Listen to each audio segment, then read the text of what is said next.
JavaScript is the most important language in web development. If you don't know JavaScript, then आप अपने आप को एक वेब डेवलपर बोल ही नहीं सकते. And without knowing JavaScript interview का तो भूल ही जाओ. बिकॉज इंटरव्यूज में फिर चाहे वो फ्रंट एंड का हो या बैक एंड का हो, इंटरव्यूज में जावास्क्रिप्ट तो पूछी ही जाती है. So hey guys, welcome back to our channel. तो यार आज की वीडियो में हम बात करने वाले हैं 70 most asked JavaScript interview questions from beginner to advanced level. So this video is going to be very helpful for you for your interviews. So make sure to hit the like button. यार एक like तो बनता है. Docs की जो link है वो मैं वीडियो के डिस्क्रिप्शन में डाल दूंगा, आपको पता ही है. So you can check it out. लेकिन पहले पूरा वीडियो देखो एंड अगर आपके कोई भी डाउट्स हैं तो you can ask in the comment section. So guys, without wasting your time, let's get started. So guys start करते हैं. ठीक है, तो पहले हम ना बिगनर लेवल के क्वेश्चंस को देखने वाले हैं. ठीक है, उसके बाद हम चलेंगे इंटरमीडिएट लेवल के ऊपर. ठीक है, तो अभी स्टार्ट करते हैं. तो देखो, बिगनर लेवल में ना सबसे पहला क्वेश्चन है व्हाट इज़ जावास्क्रिप्ट. तो अब आप बोलोगे भैया ये क्या है, ये तो मतलब हमको पता ही है ना. आपको पता है, बट कभी कभी इंटरव्यूअर जस्ट आपसे पूछ ही लेता है इतने इजी क्वेश्चंस, आपका पॉइंट ऑफ व्यू जानने के लिए, आपका पर्सपेक्टिव क्या है वो जानने के लिए. ठीक है, तो देखो ये तो सिंपल ही है. JavaScript is a high level interpreted scripting language use to make web page interactive. ठीक है, स्क्रिप्टिंग लैंग्वेज ही बोलना है बिकॉज जावास्क्रिप्ट है ही एक स्क्रिप्टिंग लैंग्वेज. तो ये तो सिंपल ही है. ठीक है, नेक्स्ट क्वेश्चन देखते हैं. Question number 2, what are variables in JavaScript. Variables क्या होते हैं जावास्क्रिप्ट में. Variables store data values. Variables का मतलब होता है जो कि हमारी वैल्यूज़ होती है ना उनको स्टोर करता है. जैसे कि कोई भी टेक्स्ट हो गया, कोई भी नंबर हो गया. ठीक है, तो इस टाइप की जो हमारी डेटा वैल्यूज़ होती हैं, जो भी हमारा डेटा होता है उसे हम वेरिएबल्स के अंदर स्टोर करते हैं. अब वेरिएबल्स हमारे डिफरेंट टाइप्स के हो सकते हैं एंड उनके यूज़ केस भी अलग अलग हो सकते हैं. ठीक है, जावा स्क्रिप्ट के अंदर अगर बात करें तो वेरिएबल्स मेनली 3 टाइप्स के होते हैं, वेयर, लेट एंड कॉन्स्ट. हम वेयर, लेट एंड कॉन्स्ट का ही यूज़ करते हैं. ठीक है, अब ये तीनों ही हमारे वेरिएबल्स होते हैं और इनके अंदर हम डेटा वैल्यूज़ को स्टोर करते हैं. बट इनके बीच में डिफरेंस क्या है वो देखते हैं, जो कि आएगा हमारा क्वेश्चन नंबर 3. अच्छा, अगर मैं आपको इसका पहले कोड बताऊं तो सपोज मैंने लेट वेरिएबल का यूज़ किया एंड मैंने वेरिएबल का नाम रख दिया नेम. ये आपकी चॉइस है, आप जो मर्जी यहाँ पे नाम डाल सकते हो. ठीक है, अंदर ना मैंने एक स्ट्रिंग को स्टोर कर लिया जॉन. ठीक है, इसके बाद मैंने कॉन्स्ट नाम का वेरिएबल लिया जिसमें मैंने एक वैल्यू कर ली डिफाइन, एक नंबर कर लिया डिफाइन 25. ठीक है, अब देखते हैं इनके बीच का difference, var, let and const. सबसे पहले हम देखते हैं स्कोप. ठीक है, इनका स्कोप क्या है. जो वेयर है ना उसका स्कोप है फंक्शन. मतलब आपने एक फंक्शन बनाया एंड उसके अंदर आपने वेयर के अंदर एक वेरिएबल को कर लिया डिफाइन. तो आपको अगर उस वेरिएबल को यूज़ करना है ना तो आप वो सिर्फ उस फंक्शन के अंदर ही कर पाओगे, आप उसको फंक्शन के बाहर यूज़ नहीं कर पाओगे. ठीक है, इसके बाद है हमारा लेट एंड जो कॉन्स्ट है ना, इनका जो स्कोप होता है वो ब्लॉक होता है, तो इनको हम ब्लॉक स्कोप के अकॉर्डिंग यूज़ कर पाते हैं. बट जो हमारा वेयर होता है उसको हम सिर्फ एक फंक्शन के अंदर ही यूज़ करते हैं. लाइक आपने एक फंक्शन बनाया, उसके अंदर एक वेयर बनाया एक तो उसको आप उसी फंक्शन के अंदर यूज़ कर सकते हो. इसके बाद है रीअसाइनेबल. मतलब क्या आप इनकी वैल्यू को रीअसाइन कर सकते हो. जैसे सपोज मैंने लिखा var name equal to John, है ना, और इसके बाद मैंने लिख दिया var name equal to hello. ठीक है, तो क्या ये करना है पॉसिबल या फिर नहीं है, तो वो चीज़ देखते हैं. ठीक है, तो अगर मैं पेयर की बात करूं तो उसके अंदर ये है. ठीक है, लेट की बात करूं तो उसके अंदर भी है. ठीक है, बट कॉन्स्ट की मैं बात करूं तो उसके अंदर नहीं है, बिकॉज नाम से ही पता चल रहा है कि कॉन्स्ट मतलब कॉन्स्टेंट वैल्यू. तो एक बार आपने जो कॉन्स्टेंट वैल्यू डाल दी ना वो फिर फिक्स है, you can not change that value. But in var and let you can change the value, right. So that's the difference. Okay, ठीक. इसके बाद है होस्टेड. ठीक है, होस्टिंग क्या होती है वो अभी हम आगे अच्छे से समझने वाले हैं, डोंट वरी.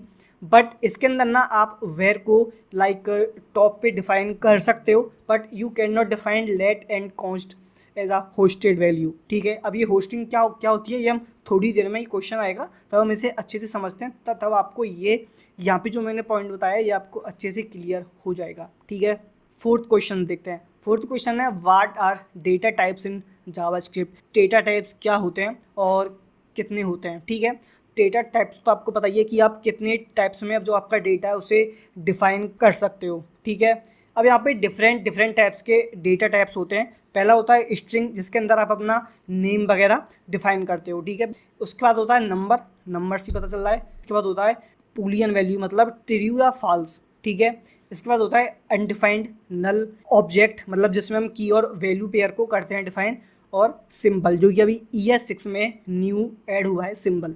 तो ये डिफरेंट टाइप्स के हमारे पास डेटा टाइप्स होते हैं। ठीक है, अगर मैं आपको इसका कोड बताऊं तो देखो, let str equal to hello, तो हमने एक स्ट्रिंग कर ली define. Let num equal to 5, हमने एक नंबर कर लिया define. Let std equal to true, हमने एक बूलियन वैल्यू कर ली डिफाइन। ठीक है, नथिंग इक्वल टू नल, तो हमने यहाँ पे एक नल वैल्यू कर ली डिफाइन। ठीक है, तो ये होता है हमारा डेटा टाइप्स। इसके बाद देखते हैं next question, what is the difference between double equal to and triple equal to. इसमें स्टूडेंट्स काफ़ी ज़्यादा डाउटफुल होते हैं कि इनके बीच क्या डिफरेंस होता है। ठीक है, तो देखते हैं। जो हमारा डबल इक्वल टू होता है ना, वो सिर्फ वैल्यू को ही मैच करता है, तो वो सिर्फ वैल्यू ही चेक करेगा, उसका टाइप नहीं चेक करेगा। बट आप अगर ट्रिपल इक्वल टू यूज़ कर रहे हो तो वो वैल्यू भी चेक करेगा और टाइप भी चेक करेगा। राइट, ठीक है, तो इसको यहाँ पे समझते हैं। यहाँ पे मैंने 5 की आई डिफाइन, जो कि एक स्ट्रिंग वैल्यू है, बिकॉज मैंने इसको कोट्स के अंदर डिफाइन किया है। ठीक है, और मैंने यहाँ पे किया डबल इक्वल टू 5, तो ये मैंने एक स्ट्रिंग वैल्यू को एक नंबर वैल्यू के इक्वल रखा है। ठीक है, तो यहाँ पे आप अगर देखो तो इसकी वैल्यू है ना वो सेम है, तो डेट्स वाई यहाँ पे आएगा ट्रू। ठीक है, बट यहाँ पे आप देखो, यहाँ पे मैंने सेम चीज़ की है एंड मैंने यहाँ पे ट्रिपल इक्वल टू यूज़ किया है, बट यहाँ पे आ रहा है फॉल्स। ऐसा क्यों? क्योंकि यहाँ पे जो वैल्यू है ना वो तो सेम है, बट इनका टाइप अलग अलग है। जो ये वाला 5 है ये एक स्ट्रिंग वैल्यू है, एंड जो ये वाला 5 है एक नंबर है, तो इनका टाइप, इनका जो डेटा टाइप है वो अलग अलग है। डेट्स वाई यहाँ पे फॉल्स आ रहा है। नेक्स्ट क्वेश्चन देखते हैं, what is an array. Array क्या होता है, काफ़ी इंपॉर्टेंट है। And array stores multiple values in a single variable. ठीक है, कोड से समझते हैं। मैंने यहाँ पे वेरिएबल को कर लिया डिफाइन, और इसके अंदर मैंने मल्टीपल वैल्यूज को ऐड कर दिया। ठीक है, जैसे कि एप्पल, बनाना, मैंगो, तो कुछ ऐसे डिफाइन करते हैं। ठीक है, तो अगर सपोज मेरे को सिर्फ यही वाला चाहिए आउटपुट, तो मैं लिखूंगा console डॉट लॉग वैल्यूज, और यहाँ पर ना मैं इंडेक्स वैल्यू पास करूंगा 0 1 2। ठीक है, तो यहाँ पे मेरे को अगर सेकंड वाला चाहिए आउटपुट तो मैं पास करूंगा 1, अगर मेरे को एप्पल चाहिए तो मैं पास करूंगा 0, एंड मेरे को अगर चाहिए मैंगो तो मैं पास करूंगा 2, बिकॉज जो हमारी इंडेक्स वैल्यू होती है वो हमेशा 0 से स्टार्ट होती है। ठीक है, तो नेक्स्ट क्वेश्चन देखते हैं। नेक्स्ट क्वेश्चन है व्हाट इज एन ऑब्जेक्ट। ठीक है, ऑब्जेक्ट स्टोर्स की वैल्यू पेयर्स। ठीक है, तो मैंने आपको भी थोड़ी देर पहले बताया कि जो हमारे ऑब्जेक्ट होते हैं वो की वैल्यू पेयर की फॉर्म में डेटा को स्टोर करते हैं। ठीक है, कोड से समझते हैं। मैंने यहाँ पे एक वेरिएबल को कर लिया डिफाइन, लेट पर्सन, और इसके अंदर मैंने की वैल्यू पेयर की फॉर्म में वैल्यू को स्टोर कर लिया, जैसे कि नेम, और यहाँ पे ये टेक्स्ट। ठीक है, तो जो हमारा नेम है ना वो तो है हमारी की। ठीक है, एंड ये जो मेरा यहाँ पे टेक्स्ट लिखा हुआ है ये मेरी वैल्यू। ठीक है, जैसे कि यहाँ पे एज है हमारी की, एंड 22 हमारा है वैल्यू। तो की वैल्यू की फॉर्म में हम कोई भी डेटा को स्टोर करते हैं तो उन्हें कहते हैं हम ऑब्जेक्ट। एंड आपको इसे यूज़ कैसे करना है, console डॉट लॉग पर्सन, जो आपका वेरिएबल है उसका नाम, डॉट आपकी की है ना उसका नाम। जैसे आपको सपोज ये जो टेक्स्ट है ना ये चाहिए आपको, तो आपको क्या लिखना है, पर्सन डॉट नेम। अगर आपको ये चाहिए एज तो आपको क्या लिखना होगा, पर्सन डॉट एज। सिंपल है। चलो नेक्स्ट क्वेश्चन देखते हैं, what are functions in JavaScript. Functions क्या होते हैं आपको तो पता ही होगा, बट एक बार समझ लेते हैं। ठीक है, बिकॉज काफ़ी इंपॉर्टेंट होते हैं functions. Functions are blocks of code designed to perform task. ठीक है, तो एक बंच ऑफ कोड होता है जो कि एक पर्टिकुलर फंक्शन होता है उसके अंदर होता है। तो एक बंच ऑफ कोड होता है जो कि एक पर्टिकुलर टास्क को परफॉर्म करने के काम आता है, तो उसे कहते हैं हम फंक्शन। ठीक है, कोड से समझते हैं अगेन। तो मैंने यहाँ पे एक फंक्शन बनाया, फंक्शन ग्रीट। तो हम जब भी फंक्शन हमें करना हो डिफाइन, तो हम सबसे पहले लिखते हैं फंक्शन, उसके बाद जो हमारा फंक्शन का नाम होता है ना वो हम लिखते हैं। ठीक है, और इसके अंदर हमें कुछ वैल्यू पास करनी है तो इसके अंदर हम वैल्यू पास करते हैं। तो यहाँ पे मैंने किया रिटर्न हेलो प्लस नेम, और फिर मैंने किया console.log ग्रीट, जो हमारा फंक्शन है ना उसको मैंने कॉल कर लिया ग्रीट, और इसके अंदर मैंने पास कर दिया नेम जॉन। ठीक है, तो अब यहाँ पे मैं इसके अंदर एक वैल्यू पास कर रहा हूँ, डेट्स वाई मैंने यहाँ पे ये वैल्यू पास की है नेम। अब इससे क्या होगा, हेलो, एंड यहाँ पे आप जो भी नाम लिखोगे ना वो आपको नाम नेम की जगह पर लिख करके आएगा, जैसे कि हेलो जॉन। अगर मैं जॉन की जगह कुछ और कर दूँ तो फिर हेलो और वो नाम यहाँ पे लिखा आएगा। तो कुछ ये काम होता है हमारे फंक्शंस का। तो नेक्स्ट क्वेश्चन देखते हैं, why do we use the word debugger in JavaScript? So that's a very important question, right, because JavaScript में डीबगिंग करना is a different skill, right. आपको अगर डीबगिंग करना अच्छे से आता है तो आप कभी फंस ही नहीं सकते हो, राइट। तो समझते हैं क्या होता है। The debugger for the browser must be activated in order to debug the code, ठीक है। built in debuggers may be switched on and off, requiring the user to report false. The remaining section of the code should stop execution before moving on to the next line while debugging. तो देखो simple है, debugging में क्या होता है ना, हम line by line code को चेक करते हुए चलते हैं, हम लाइन बाई लाइन कोड को डीबग करते हुए चलते हैं। सपोज आपको लाइन नंबर 5 को चेक करना है कि ये सही से काम कर रही है या फिर कुछ इशू है इसमें, तो उसके बाद का जो कोड होगा वो ऑटोमेटिकली स्टॉप हो जाएगा। वो जो लाइन 5 वाला कोड है ना, आप सिर्फ उस लाइन 5 वाले कोड को ही एग्जीक्यूट करके देख सकते हो डीबग के अंदर। तो इसकी हेल्प से हम अच्छे से फाइंड आउट कर पाते हैं कि इश्यू कहाँ पे आ रहा है, कौन सी लाइन में एरर आ रहा है एंड क्या इश्यू आ रहा है, ठीक है। वो हम काफ़ी अच्छे से फाइंड आउट कर पाते हैं जब हम डीबगिंग करना सीख जाते हैं। तो आपको अगर डीबगिंग करना नहीं आता है तो सीख लो, बिकॉज काफ़ी ज़्यादा काम आता है। एंड जब आप कंपनी वगैरह में जाते हो जॉब के लिए, वहाँ पे काम करते हो आप, तो वहाँ पे आपका काम ही यही होता है कि आपको कोड को बैठ के डीबग करना होता है, चेक करना होता है कि कहाँ पे बग्स आ रहे हैं, उन्हें सॉल्व करना होता है, राइट। ये अपने आप में एक अलग स्किल सेट होता है, ठीक है। बिकॉज मैं देखता हूँ कि मोस्टली जो बिगनर्स होते हैं ना, उनको ये अच्छे से करना ही नहीं आता है, ठीक है। तो ये डेफिनेटली सीख लेना। नेक्स्ट क्वेश्चन देखते हैं। नेक्स्ट क्वेश्चन है, what is the difference between null and undefined, ठीक है। इसमें भी स्टूडेंट्स काफ़ी ज़्यादा कंफ्यूज होते हैं, ठीक है। तो सबसे पहले देखते हैं अनडिफाइंड क्या होता है। Variables declared but not assigned. आपने एक वेरिएबल तो कर लिया डिफाइंड, सपोज आपने लिखा लेट ए, लेकिन उसमें आपने वैल्यू ही नहीं डाली है, आपने उसमें कुछ डेटा स्टोर ही नहीं किया है, आपने सिर्फ एक वेरिएबल को कर लिया है डिफाइंड, तो उसे कहते हैं हम अनडिफाइंड। नल का मतलब क्या होता है कि आपने एक वेरिएबल को डिफाइन भी कर लिया एंड उसके अंदर आपने कोई वैल्यू डालने की जगह आपने डाल दिया नल, मतलब उसके अंदर कुछ भी नहीं है, ठीक है। बट यहाँ पे क्या है कि हमने उसके अंदर एक वैल्यू डाली कम से कम, ठीक है। हमने डाला नल, बट हमने कुछ ना कुछ डाला, बट जो हमारा लेट ए है उसके अंदर हमने कुछ भी वैल्यू डाली ही नहीं है, तो इसे कहते हैं हम अनडिफाइंड एंड इसे कहते हैं हम null. So that is the difference between null and undefined, ठीक है। तो आई होप आपको समझ में आया होगा। नेक्स्ट क्वेश्चन देखते हैं, what is NaN property in JavaScript? NaN property represents not a number value, ठीक है।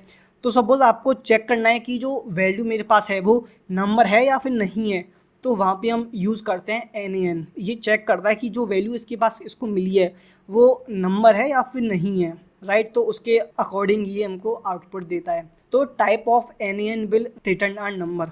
आप अगर इसका टाइप ऑफ चेक करो तो वो हमेशा नंबर ही आता है। टाइप ऑफ मैं बार बार बोल रहा हूँ, तो देखो अगर आपको ना पता हो तो मैं बता दूँ, टाइप ऑफ का यूज़ करके आप किसी भी डेटा टाइप का टाइप चेक करके देख सकते हो कि ये क्या टाइप है, ठीक है। तो आप अगर NaN का चेक करो तो वो आता है number. To check if a values NaN we use the is NaN function. तो इज नैन करके एक फंक्शन होता है जिसकी हेल्प से हम ये चेक करते हैं। अगर मैं आपको कोड से बताऊं तो सपोज आपने एक वेरिएबल को किया डिफाइन, ठीक है, एंड आपने उसमें वैल्यू डाल दी 0 डिवाइड बाई एक स्ट्रिंग वैल्यू डाल दी, ठीक है, एंड फिर आपने इसे कंसोल के अंदर डाला, तो यहाँ पे आपको मिलेगा NaN not a number, because आपने यहाँ पे 0 डिवाइड बाई हेलो को जैसे करके टेक्स्ट लगाए तो ये नंबर तो नहीं है, ठीक है। तो डेट्स वाई तो इसने दिया आउटपुट हमको not a number NaN value, ठीक है। नेक्स्ट क्वेश्चन देखते हैं, what is a call back function? Very very important call back functions क्या होते हैं, बिकॉज इन्हें हम काफ़ी ज़्यादा यूज़ भी करते हैं। तो a function passed into another function, बहुत सिंपल है। एक फंक्शन के अंदर जब आप एक और फंक्शन को पास करते हो तो उसे कहते हैं हम कॉल बैक फंक्शन, ठीक है। कोड से समझते हैं। आपने एक फंक्शन बनाया कैरीट के नाम से, ठीक है, एंड उसके अंदर आपने दो वैल्यूज यहाँ पे पास कर दी। एक आपने पास किया नेम, एक आपने पास किया कॉल बैक, एंड यहाँ पर आपने कॉल बैक के अंदर पास कर दिया नेम। यहाँ पर आपने जो कैरीट फंक्शन है ना उसके अंदर आपने एक और फंक्शन पास किया, फंक्शन नेम, और उसके अंदर आपने लिखा हाय नेम। तो यहाँ पे आप एक फंक्शन तो यूज़ कर रहे हो एंड उसके अंदर आप एक और फंक्शन जो है उसे भी आप यहाँ पे पास कर रहे हो। तो कुछ ऐसे काम करता है हमारा कॉल बैक फंक्शन, एंड इसे हम काफ़ी यूज़ भी करते हैं, ठीक है। तो नेक्स्ट क्वेश्चन देखते हैं, what do you mean by strict mode in JavaScript and characteristics of JavaScript strict mode, ठीक है। तो स्ट्रिक्ट मोड क्या होता है, ये भी क्वेश्चन काफ़ी बार पूछ लिया जाता है, ठीक है। तो समझते हैं। ECMAScript 5, a new feature called JavaScript strict mode allows you to write a code or a function in a strict environment, ठीक है। In most cases this language is not particularly severe when it comes to throwing errors in strict mode, however all forms of errors, ये text आप पढ़ लेना, ठीक है। मैं आपको सिंपल भाषा में समझा देता हूँ। देखो हमारी जावा स्क्रिप्ट है ना वो लूजली टाइप्ड लैंग्वेज है, ठीक है। मतलब वहाँ पे आप जैसे आपने कोई वेरिएबल को किया डिफाइन तो आप वो सेम वेरिएबल को फिर से कर दो डिफाइन, राइट। तो इसमें काफ़ी सारी चीज़ें ऐसी होती हैं जहाँ पे हमको एरर देखने को मिलती ही नहीं है, ठीक है। तो ये जो स्ट्रिक्ट मोड है ना इसकी हेल्प से आप अगर ये ऑन कर लो, स्ट्रिक्ट मोड आप अप्लाई कर दो अपने कोड के अंदर, तो आपको वहाँ पे बग्स आना स्टार्ट हो जाएंगे, ठीक है। तो वहाँ पे आपको बग्स आना स्टार्ट हो जाएंगे, ठीक है। And that's why type script जो है ना वो आज के टाइम में इतनी ज़्यादा फेमस हुई है, बिकॉज टाइप स्क्रिप्ट इसी का एक बड़ा वर्जन है जो कि स्ट्रिक्ट मोड को ही फॉलो करता है। वहाँ पे आप ये सब चीज़ें कर नहीं सकते हो, वहाँ पे आपको एकदम लाइक स्ट्रिक्ट मोड में ही कोड लिखना होता है। डेट्स वाई आज के टाइम में ना टाइप स्क्रिप्ट को लोग काफ़ी ज़्यादा यूज़ कर रहे हैं, बिकॉज ये जो भी इश्यूज़ है ना JS के अंदर वो आपको टाइप स्क्रिप्ट के अंदर देखने को नहीं मिलेंगे। तो आप भी अगर टाइप स्क्रिप्ट यूज़ करना चाहते हो तो भाई डेफिनेटली करो, काफ़ी ज़्यादा डिमांड में है, ठीक है। तो चलो अपन नेक्स्ट क्वेश्चन देखते हैं, how to convert a string to a number. Suppose एक स्ट्रिंग आपको मिली है एंड उसे आपको नंबर में चेंज करना है, तो वो कैसे करते हैं समझते हैं। सपोज आपने पहले एक स्ट्रिंग को कर लिया डिफाइन, ठीक है, let str equal to 1 2 3, and अब आप चाहते हो कि मैं इसे नंबर में चेंज कर लूँ। एंड ऐसा क्यों करना है, बिकॉज ऐसा काफ़ी बार होता है कि आप सपोज यूजर से ना कुछ वैल्यू ले रहे हो, ठीक है, एंड वो आप स्ट्रिंग की फॉर्म में ले रहे हो, बट यू वांट कि वो आपके पास नंबर की फॉर्म में ही सेव हो, सो डेट की आपने जो भी लाइक कोड वगैरह लिखा है वो सही से काम करे, ठीक है। तो वहाँ पे ना हमको ये चीज़ें इम्प्लीमेंट करनी पड़ती हैं। तो सपोज आपने पहले स्ट्रिंग कर ली डिफाइन, फिर आपको सिंपल करना है let num equal to number, और उसके अंदर जो भी आपका वेरिएबल का नेम है ना वो आपके यहाँ पे लिखना है str। तो सिंपल जो आपकी स्ट्रिंग होगी वो नंबर में चेंज हो जाएगी, ठीक है, बहुत सिंपल है। तो नेक्स्ट क्वेश्चन देखते हैं, what is a ternary operator. तो ये एक शॉर्ट हैंड होता है इफ एल्स का, ठीक है। आपने इफ एल्स तो यूज़ किया ही होगा, ठीक है। तो आपको अगर वो शॉर्ट में यूज़ करना हो ना तो हम मोस्टली इसका यूज़ करते हैं। कैसे करते हैं वो मैं आपको बताता हूँ, ठीक है। तो सपोज आपने लिखा है यहाँ पे लेट एज इक्वल टू 18, आपने एक वेरिएबल कर लिया डिफाइन, ठीक है। तो अब हमको चेक करना है जो हमारा यूज़र है ना वो 18+ है या फिर नहीं है, ठीक है। तो आप अगर इफ एल्स का यूज़ करते हो तो आपको 4-5 लाइन का कोड लिखना पड़ता है। इफ आप पहले इफ़ लिखते फिर उसके अंदर आप डालते कि अगर हमारी एज बड़ी है इक्वल टू है 18 के तो हमको दे दो यस, वरना हमको दे दो नो, ठीक है। But you can do it same in a single line. कैसे बताता हूँ, लेट कैन वोट, ठीक है। इसके अंदर आपको अपनी जो कंडीशन है ना वो डालनी है। तो एज अगर बड़ी है और इक्वल टू है 18 के, उसके बाद आपको यहाँ पे डालना है क्वेश्चन मार्क, एंड इसके बाद आपको डालना है इफ के अंदर जो आप डालते हो वो चीज़। अगर आपकी एज बड़ी है तो आपको डालना है यस कोलन, अगर आपकी एज बड़ी नहीं है मतलब जो एल्स वाला कोड होता है वो आपको यहाँ पे डालना है नो, एंड डेट्स इट। तो ये मच बेटर है than if else, right, because आप जितना शॉर्ट कोड लिखते हो, जितना कम कोड लिखते हो उतना ही बेटर होता है, राइट। तो चलो नेक्स्ट क्वेश्चन देखते हैं, व्हाट आर टेम्पलेट लिटरल्स। तो use backticks for string interpolation. तो मैंने यहाँ पे लिखा let name equal to John, तो मैंने यहाँ पे एक सिंपल एक स्ट्रिंग वेरिएबल को डिफाइन कर लिया, ठीक है। तो अब मैं चाहता हूँ कि मैं अपने कंसोल में ना ऐसा मैसेज दिखाऊँ हेलो एंड फिर ये जो नेम है इसकी वैल्यू, ठीक है।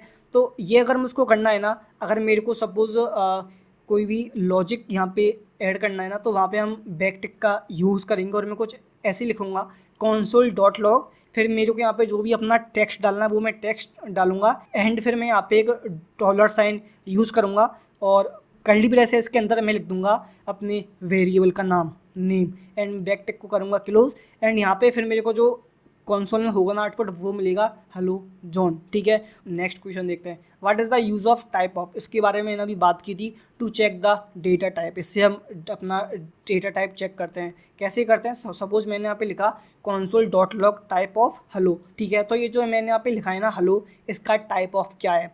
तो मेरे को यहाँ पे मिलेगा आउटपुट में स्ट्रिंग। ठीक है, बिकॉज ये स्ट्रिंग ही है।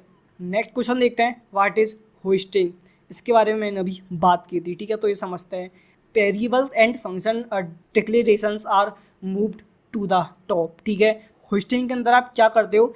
आप जो भी आपके वेरिएबल्स हैं ना एंड फंक्शन डिक्लेरेशंस हैं उन्हें आप अपने कोड में ना टॉप पे मूव कर देते हो। ठीक है, सपोज अगर हम कोड से समझें तो मैंने जैसे यहाँ पे लिखा var equal to 5 and console dot log a, तो इसका आउटपुट आएगा अनडिफाइंड।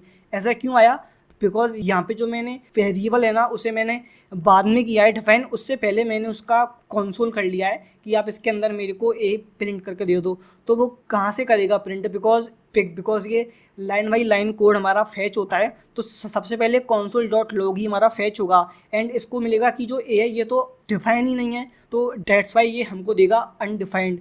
एंड फिर उसके बाद हम लिखेंगे वेर इक्वल टू 5, तो फिर उसका कोई मतलब नहीं बनता है। ठीक है, सो डेट्स वाई हम हमेशा जो भी हमारे वेरिएबल्स होते हैं ना उनको हम टॉप पे मूव करते हैं। ठीक है, सो ये होती है हमारी होस्टिंग। नेक्स्ट क्वेश्चन देखते हैं। What is DOM in JavaScript? Very very important DOM, मतलब DOM is the most important part in JavaScript because इसकी हेल्प से ही हम जो हमारा HTML एंड CSS का कोड होता है ना उसके साथ इंटरेक्ट कर पाते हैं। ठीक है, तो यहाँ पे भी लिखा हुआ है डॉक्यूमेंट ऑब्जेक्ट मॉडल, जो डॉम की फुल फॉर्म होती है। ठीक है, interface and interact with HTML, तो आपको अगर अपनी HTML है उसके साथ कुछ भी छेड़खानी करनी है तो वहाँ पे हम डॉम का ही यूज़ करते हैं। डॉम ही वहाँ पर यूज़ होता है। एंड हम अपने JS के कोड के अंदर ना आप जब भी कोई भी आप प्रोजेक्ट वगैरह बिल्ड करने जाते हो तो वहाँ पे डॉम ही सबसे ज़्यादा यूज़ होता है बिकॉज हमको ऑफ कोर्स जो हमारा HTML कोड है उसको यूज़ करना होता है, उसमें चेंजेस करने ही होते हैं। And that's all about JavaScript, right? So that's why DOM आपको समझना काफ़ी ज़्यादा इम्पोर्टेंट है बिकॉज इसके बिना जावास्क्रिप्ट कुछ भी नहीं है। ठीक है, एंड मैं आपको यहाँ पे कोड भी बताता हूँ। तो यहाँ पे लिखा है मैंने document dot gate element by ID। ठीक है, तो यहाँ पे डिफरेंट टाइप्स की वैल्यूज़ होती हैं। तो जब आप जावास्क्रिप्ट के अंदर डॉम को पढ़ने जाओगे तो वहाँ पे आपको काफ़ी सारी ऐसी वैल्यूज़ मिलती हैं। ठीक है, जिसकी हेल्प से आप डिफरेंट टाइप से HTML के साथ इंटरेक्ट कर पाते हो। ठीक है, तो आपको अगर सपोज आपने कोई डिप किया डिफाइन, उसके अंदर आपने कोई ID कर दी डिफाइन, तो अगर आपको उसे करना है ना यूज़, तो वहाँ पे आप लिखते हो गेट एलिमेंट बाई ID। ठीक है, एंड उसके अंदर जो आपकी नाम होता है, आपकी जो ID होती है उसका, वो आप यहाँ पे लिखते हो। जैसे मैंने लिखा है बटन, तो उसके बाद आप लिखते हो एड इवेंट लिस्टनर। ये तो इसके बाद यहाँ पे अगर आपको चाहिए कि मैं उस बटन पे क्लिक करूँ तो एक अलर्ट आ जाए, तो आपको वहाँ पे ऐड करना होता है एड इवेंट लिस्टनर। मतलब कि जब मैं इस पर कोई भी एक्शन लूँ तो क्या इवेंट हमको कॉल करना है। ठीक है, तो मैंने यहाँ पे पास किया है क्लिक, मतलब मैं जैसी बटन पे करूँ क्लिक तो क्या होना चाहिए, और इसके अंदर मैंने एक अलर्ट कर दिया क्रिएट। ठीक है, तो कुछ ऐसे काम करता है हमारा जावास्क्रिप्ट के अंदर डॉम। तो अब नेक्स्ट देखते हैं what is the event listener, ये क्या होता है।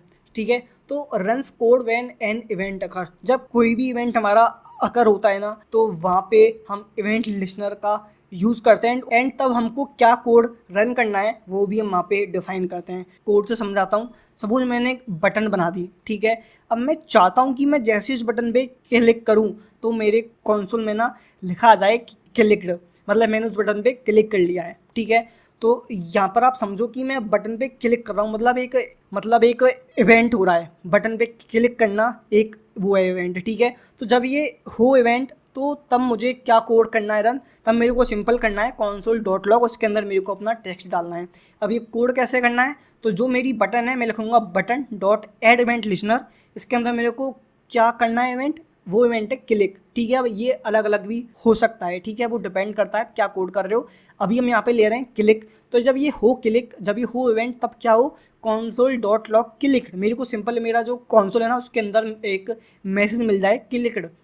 नेक्स्ट क्वेश्चन देखते हैं, what are JavaScript operators, ठीक है। तो यहाँ पे डिफरेंट डिफरेंट टाइप्स के हमारे पास ऑपरेटर्स होते हैं, जैसे कि हमारा अर्थमेटिक जिसमें कि प्लस माइनस डिवाइड मॉड्यूलस ये होते हैं, ठीक है। फिर होता है हमारा कंपैरिजन, जो कि मैंने आपको ही बताया, डबल इक्वल टू और ट्रिपल इक्वल टू, ठीक है। एंड इसमें एक नॉट इक्वल टू भी होता है, ठीक है।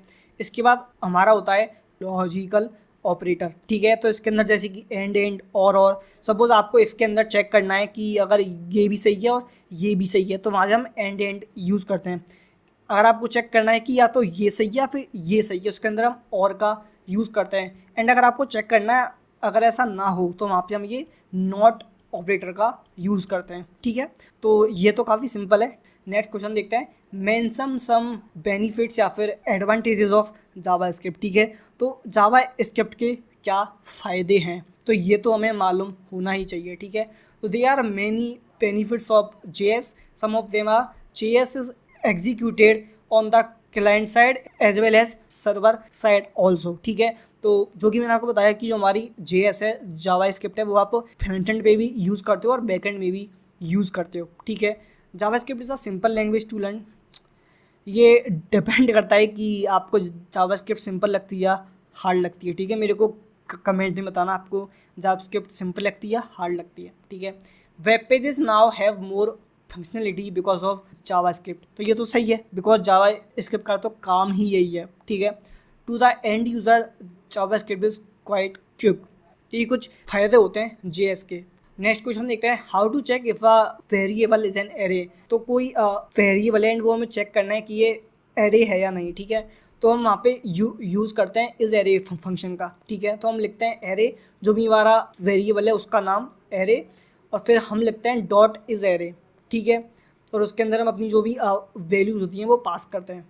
तो सबसे पहले हम लिखते हैं एरे, फिर हम लिखते हैं डॉट इज एरे, और उसके अंदर जो भी हमारी वैल्यू होती है वो हम पास करते हैं, ठीक है। तो आप देखो मैंने यहाँ पे मल्टीपल वैल्यूज़ को पास किया है, मतलब ये है एरे, तो डेट्स वाई मेरे कहाँ पे मिलेगा ट्रू।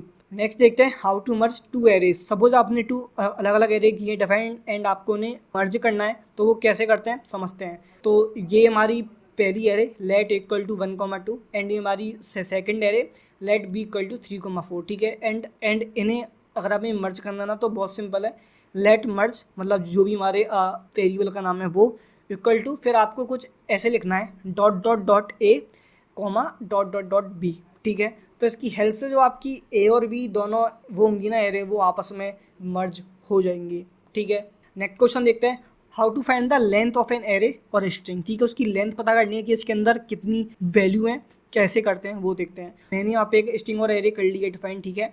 तो मैं कहूँगा console dot log str dot length और console dot log arr dot length, ठीक है। मुझे यहाँ पर इनकी लेंथ पता चल जाएगी, जैसे कि आप देखो यहाँ पे आ रही है 5, इसके अंदर 5 वर्ड्स हैं, HELLO हेलो, एंड इसकी लेंथ आ रही है 3, बिकॉज इसके अंदर 1 to 3 वैल्यूज़ हैं, ठीक है। यहाँ पर आपको डॉट लेंथ का यूज़ करना होता है, ठीक है, बहुत सिंपल है। तो यार यहाँ पर ना हमने 25 जावा स्क्रिप्ट के बिगनर लेवल क्वेश्चंस देख लिए हैं, एंड आई होप आपको सभी क्वेश्चंस काफ़ी अच्छे समझ में आए होंगे। एंड ये क्वेश्चंस काफ़ी इंपॉर्टेंट भी हैं बिकॉज ये काफ़ी ज़्यादा पूछे भी जाते हैं, ठीक है। तो इसके बाद हम चलते हैं अपने सेकंड स्टेप पे, हमारा सेकंड पड़ाव जो कि है इंटरमीडिएट लेवल, ठीक है। तो हम थोड़े इंटरमीडिएट लेवल के क्वेश्चन देखते हैं, हमको बिगनर लेवल समझ में आ गया है, अब हम चलते हैं थोड़ा और आगे। तो सबसे पहला क्वेश्चन देखते हैं, what is a closure in JavaScript, काफ़ी ज़्यादा इंपॉर्टेंट है, ठीक है, समझते हैं।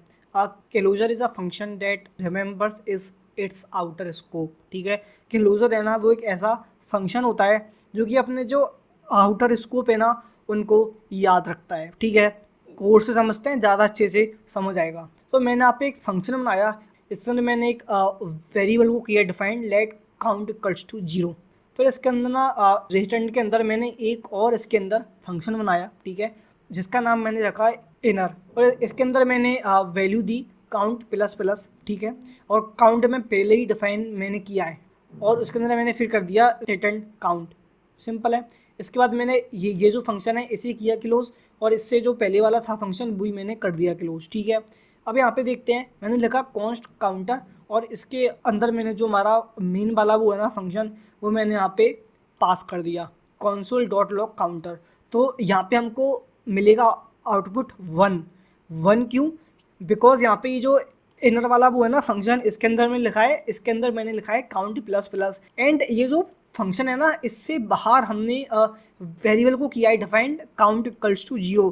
तो ये जो मेरा इनर वाला फंक्शन है ना, ये यहाँ पे एक क्लोजर फंक्शन की तरह काम कर रहा है, जो कि अपने बाहर का जो इसका वेरिएबल है उसे ये एक्सेस कर सकता है, ठीक है। एंड डेट्स वाई पहले काउंट की जो थी वैल्यू वो थी 0, बट मैंने जैसे ही यहाँ पे काउंट प्लस प्लस किया तो यहाँ पे मेरे को आउटपुट में मिला 1, बिकॉज यहाँ पे जो इसका आउटर स्कोप है ना ये इसको याद था, एंड डेट्स वाई यहाँ पे हमको आउटपुट में +1 हो करके मिला। कुछ ऐसे काम कर रहा है हमारा क्लोजर फंक्शन। नेक्स्ट क्वेश्चन देखते हैं, which method is use to retrieve character from a certain index. ठीक है, तो सपोज पार्टिकुलर कोई स्ट्रिंग है, ठीक है, एंड मुझे इसका कोई स्पेसिफिक वर्ड ही चाहिए, ठीक है, मेरे को कोई एक स्पेसिफिक कैरेक्टर ही चाहिए, ठीक है। तो वहाँ पे हम यूज़ करते हैं केयर एट फंक्शन का, जिसके अंदर क्या होता है, the charAt function of the JS string finds a char element at the supplied index. The index number begins at 0 and continues up to n-1। Here n is the string length. Suppose जो हमारी string की length है ना वो है 5, तो 5 - 1 मतलब 4। 0 से लेके 4 तक हमारा हो गया index number. The index value must be positive higher than और the same as the string length. Because जो हमारी स्ट्रिंग की लेंथ है ना वो हमारे टोटल वर्ड्स हैं। सपोज 5 है तो हमारी लेंथ हो गई 5, बट जो उसकी इंडेक्स वैल्यू है वो होगी 0 से लेके 4 तक। बिकॉज यू नो की जो हमारी इंडेक्स वैल्यू है वो हमेशा 0 से ही स्टार्ट होती है, तो 0, 1, 2, 3 एंड 4, 5 हो गया, ठीक है। तो अब नेक्स्ट क्वेश्चन देखते हैं, what do you mean by BOM। भैया अभी हमने डॉम तो समझा कि डॉम क्या होता है, बट ये बॉम क्या होता है, BOM क्या होता है, क्या सेम ही है, क्या होता है, चलो समझते हैं। तो बॉम का मतलब होता है browser object model is known as BOM। It allows users to interact with the browser. तो डॉम के अंदर हम HTML के संग इंटरेक्ट करते हैं, ठीक है, बट बॉम के अंदर हम जो हमारा ब्राउज़र होता है उसके साथ हम इंटरेक्ट करते हैं, ठीक है। तो browsers initial object is a window, ठीक है। As a result you may call all of the window's functions directly और by referencing the window, the document, history, screen, navigator, location and other attributes, ठीक है। तो Baum के अंदर ना क्या है कि तो यहाँ पे ना जो हमारी विंडो होती है ना बेसिकली उसका हमारे पास सारे फंक्शंस होते हैं, तो उनका यूज़ करके हम अपना जो ब्राउज़र है ना उसके साथ इंटरेक्ट कर पाते हैं, राइट। तो सपोज़ हमको जो हमारी स्क्रीन है ना उसको चेक करना है कि वो लाइक हमने स्क्रॉल किया फिर नहीं की, तो वहाँ पे हम इसका यूज़ करते हैं, राइट। बिकॉज हमको काफ़ी बार ना ये फीचर ऐड करना होता है कि जब मेरी स्क्रीन स्क्रॉल होना स्टार्ट हो तो मेरे को पार्टिकुलर ये फीचर अपनी वेबसाइट में शो करना है, तो वहाँ पे हम बेसिकली BOM बॉम का यूज़ करते हैं। तो कुछ ऐसे काम करता है हमारा बॉम। नेक्स्ट क्वेश्चन देखते हैं, what is this keyword. This is also very important, refers to the context in which a function is called. Code से समझते हैं, ज़्यादा अच्छे से समझ आएगा। मैंने यहाँ पे एक ऑब्जेक्ट बनाया, कॉन्स्ट ऑब्जेक्ट नेम पास किया मैंने, और फिर मैंने एक फंक्शन पास कर दिया, ठीक है, जिसके अंदर मैंने अपना सिंपल कोड लिख दिया console.log this.name, ठीक है। अब यहाँ पे ना मैंने दिस यूज़ किया है, रीड.नेम नहीं यूज़ किया, यहाँ पे मैंने this.name यूज़ किया। तो दिस रेफ़र कर रहा है यहाँ पे जो मेरा ग्रीट वाला फंक्शन है ना इसको, बिकॉज मैंने यहाँ पे दिस को ये जो फंक्शन है ना इसके अंदर यूज़ किया है। तो दिस का कुछ नहीं है, सिंपल होता है कि आप जिस भी फंक्शन के अंदर दिस को यूज़ कर रहे हो तो वो पार्टिकुलर फंक्शन को ही रेफ़र करता है, ठीक है। जैसे अब मैं अगर ये जो हमारा फंक्शन है ना इसे मैं अगर कॉल करता हूँ object.greet तो मुझे यहाँ पे आउटपुट मिलेगा जॉन, ठीक है। तो कुछ ऐसे हमारा काम करता है दिस कीवर्ड। नेक्स्ट क्वेश्चन देखते हैं। नेक्स्ट क्वेश्चन है arrow function versus regular function में क्या डिफरेंस होता है। तो देखो बहुत ही सिंपल सा होता है डिफरेंस। जो भी हमारे एरो फंक्शंस होते हैं ना उनमें don't have their own this, तो उनके अंदर हम दिस कीवर्ड, उनका खुद का दिस कीवर्ड नहीं होता है। ठीक है, जैसे मैंने यहाँ पे लिखा कॉन्स्ट ग्रीट एंड इसके अंदर मैंने एक एरो फंक्शन बनाया और मैंने यहाँ पे लिखा console dot log simple hello. ठीक है, तो यहाँ पे इसका खुद का कोई दिस फंक्शन नहीं होता है। तो ये सिंपल सा एक डिफरेंस होता है। ठीक है, नेक्स्ट क्वेश्चन देखते हैं। What is D structuring in JavaScript.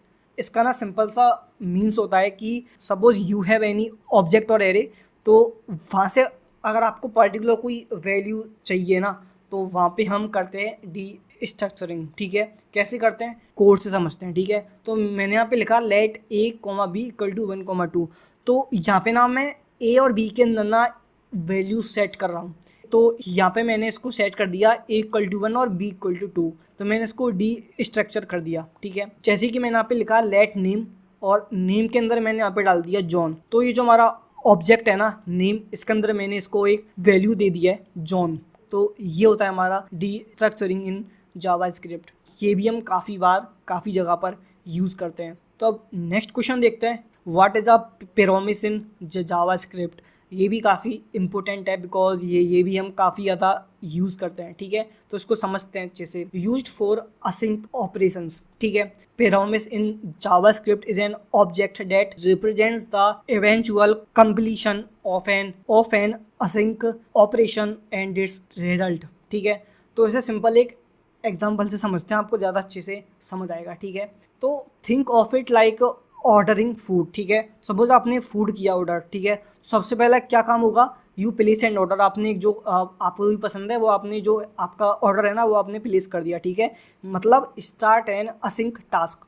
इसके बाद है यू गेट अ प्रॉमिस। ठीक है, मतलब दे विल डिलीवर इट। जैसे ही आपने अपना ऑर्डर प्लेस किया आपको ये मैसेज मिलता है कि जो भी आपने आपका है ना ऑर्डर वो आपको 10 मिनट में, 15 मिनट में, 20 मिनट में आपको मिल जाएगा। ठीक है, नेक्स्ट इसके बाद क्या होता है, after some time it's either delivered और कैंसिल्ड, फुलफिल्ड और रिजेक्टेड। ठीक है, कोई ऐसा वो हुआ इश्यू जिसकी वजह से आपका जो ऑर्डर है ना वो कैंसिल हो गया, या फिर अगर ऐसा ना हो तो आपको वो आपका जो वो ऑर्डर वो आपको मिलेगा, वो आपका कंप्लीट फुलफिल्ड होगा। ठीक है, तो यहाँ पे 2 केस हो सकते हैं।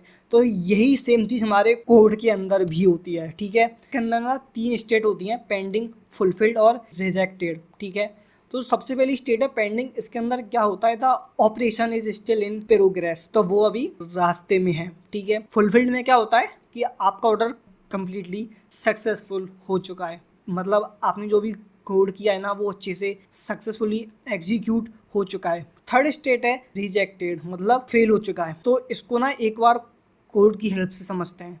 तो मैंने यहाँ पे लिखा कॉन्स्ट फैच डेटा। तो यहाँ पे हम ना क्या कर रहे हैं, हम कोई भी हमारा डेटा है उसे हम फैच करके लेकर के आ रहे हैं। ठीक है, तो जो हमारा डेटा हम फैच करके लेके आ रहे हैं ना उसको ना उसके लिए हम श्योर नहीं है, मे बी वो डेटा फैच होके आए और मे बी वो डेटा फैच होके ना आए। तो यहाँ पे हम यूज़ करेंगे प्रॉमिस का। ठीक है, तो मैंने यहाँ पे लिखा const fetch data equal to new promise, और इसके अंदर मैंने 2 स्टेट पास की, एक तो हमारी रिजॉल्व स्टेट और एक हमारी रिजेक्ट स्टेट। अब इसके अंदर मैंने टाइम आउट सेट किया, सेट टाइम आउट, और इफ़ हमारा जो भी हमारा डेटा फैच हुआ है ना वो अगर हमारा रिजॉल्व होता है तो हमारा यहाँ पे एक आएगा मैसेज डेटा फैच्ड सक्सेसफुली। अगर ऐसा ना हो तो हमारा रिजेक्ट होगा और मैसेज आएगा फेल टू फैच डेटा। ठीक है, और यहाँ पे मैंने सेट किया है कॉन्स्ट सक्सेस इक्वल टू टेल्यू। ठीक है, तो अगर ऐसा होता है तो हमारा आएगा डेटा फैच्ड सक्सेसफुली, और अगर ऐसा ना हो तो आएगा फेल टू फैच डेटा। ठीक है, तो अब यहाँ पे मैंने किया फैच डेटा डॉट देन, तो जो हमारा रिजल्ट है उसके अंदर मैंने किया कंसोल डॉट लॉग सक्सेस। अगर कोई इशू आता है तो वहाँ पे मैंने कैच को पास कर दिया, catch console dot log error. ठीक है, तो अगर हमारा डेटा फैच होता है तो यहाँ पे वो हमारा आएगा सक्सेस, मतलब वो हमारा रिजॉल्व हो जाएगा। ठीक है, बट अगर ऐसा ना हो, डेटा हमारा फैच ना हो, तो हमारा आएगा यहाँ पे आउटपुट एरर देखने को मिलेगा, मतलब वो हमारा हो जाएगा रिजेक्टेड। सिंपल है। चलो नेक्स्ट क्वेश्चन देखते हैं। What is async and await. ठीक है, ये भी काफ़ी ज़्यादा इंपॉर्टेंट है। Modern syntax for handling promises. ठीक है, आपने ये जो पहले वाला कोड देखा इसके अंदर मैंने कहीं पे भी असिंक और अवेट यूज़ नहीं किया है, ठीक है। बट अभी आज के टाइम में ना हम मोस्टली इसका ही यूज़ करते हैं बिकॉज ये एक नया सिंटेक्स आया है and this is much better, ठीक है। मैं आपको कोड के थ्रू बताता हूँ। तो यहाँ पे ना जैसे कि मैंने लिखा है कॉन्स्ट फैच डेटा फिर न्यू प्रॉमिस ये सब कुछ, तो यहाँ पे आपको कुछ भी करने की नीड नहीं है। आपको सिंपल लिखना है असिंक फंक्शन और जो आपका नाम है, जो आपका है ना फंक्शन उसका नाम है, वो आपको लिखना है फैच डेटा और इसके अंदर आपको लेट वेरिएबल का नाम, फिर आपको लिखना है अबेट और फैच के अंदर आपको जहाँ से भी डेटा फैच करना है वो URL आपको यहाँ पर डालना है, ठीक है।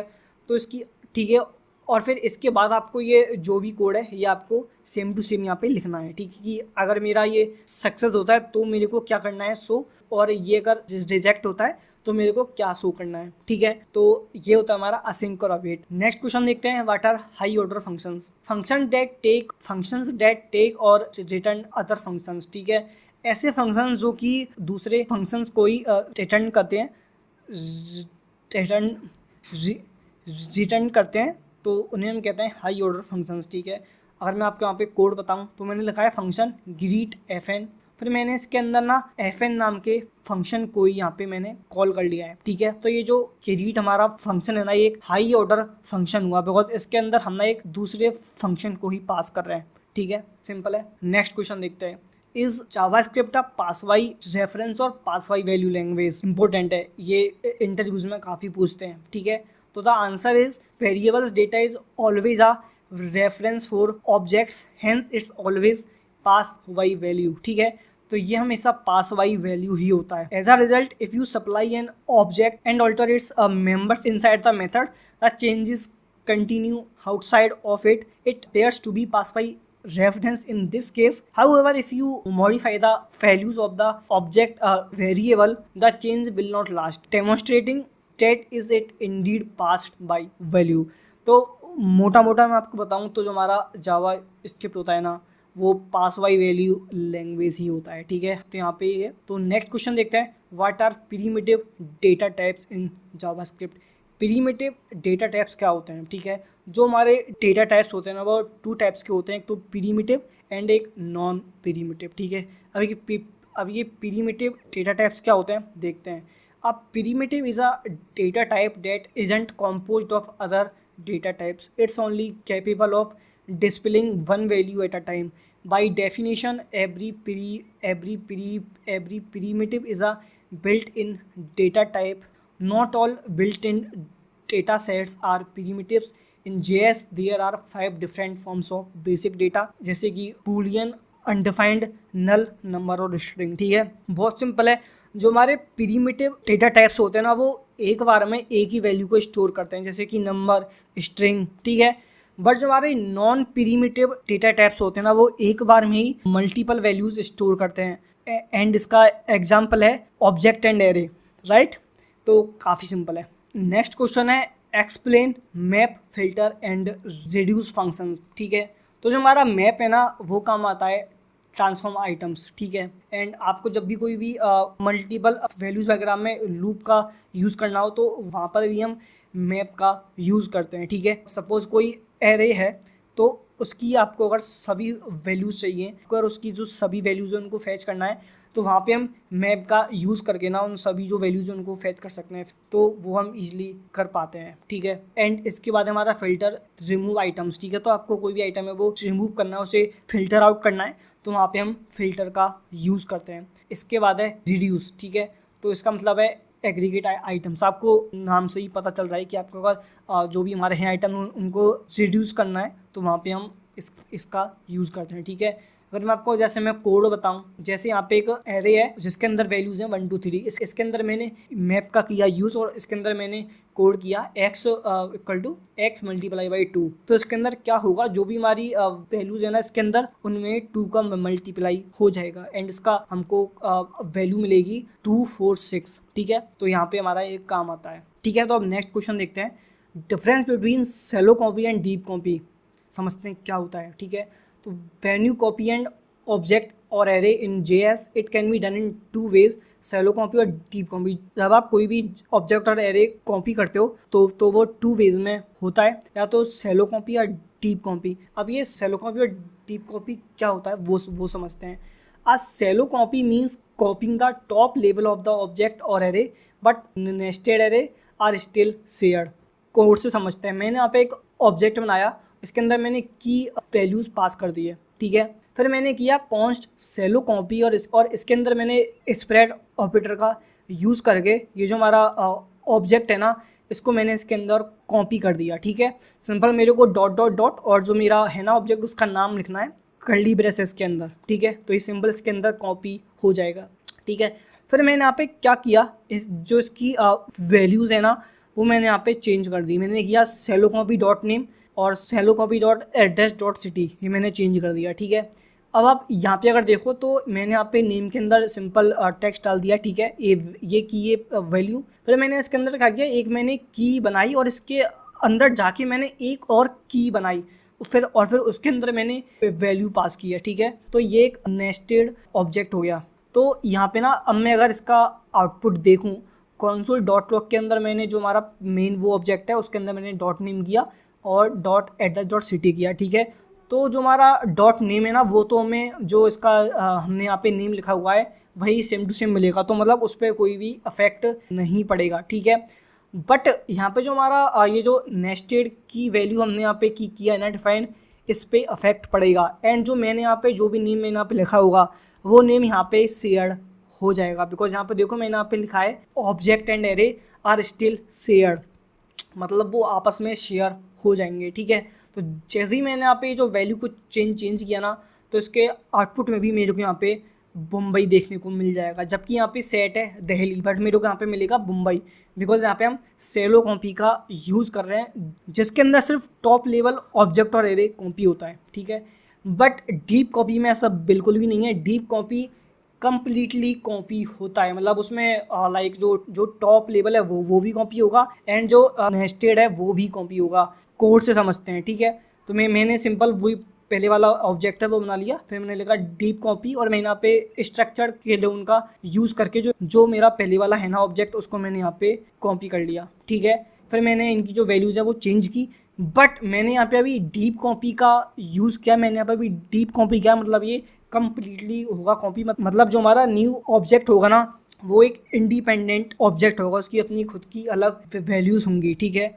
तो यहाँ पे अगर मैं आपको अभी दिखाऊंगा आउटपुट में, तो आप देखो यहाँ पे मैंने जो यहाँ पे पहले वाला ऑब्जेक्ट है उसका यहाँ पे जो मैंने यहाँ पे वैल्यू पास की है ना वही मेरे को आउटपुट में भी मिल रही है, बिकॉज एज आई सेड जो हमारा न्यू वो बनाया ना ऑब्जेक्ट वो डीप कॉपी करके बनाए, तो डेट इज़ इंडिपेंडेंट ऑब्जेक्ट, ठीक है। तो उसकी वैल्यूज़ है वो अलग है। सो मैं यहाँ पे अगर डीप कॉपी डॉट नेम को भी करूँ आउटपुट, तो यहाँ पे इसके अंदर जो वैल्यू मैंने पास की है वो वही मेरे को आउटपुट में शो होगी।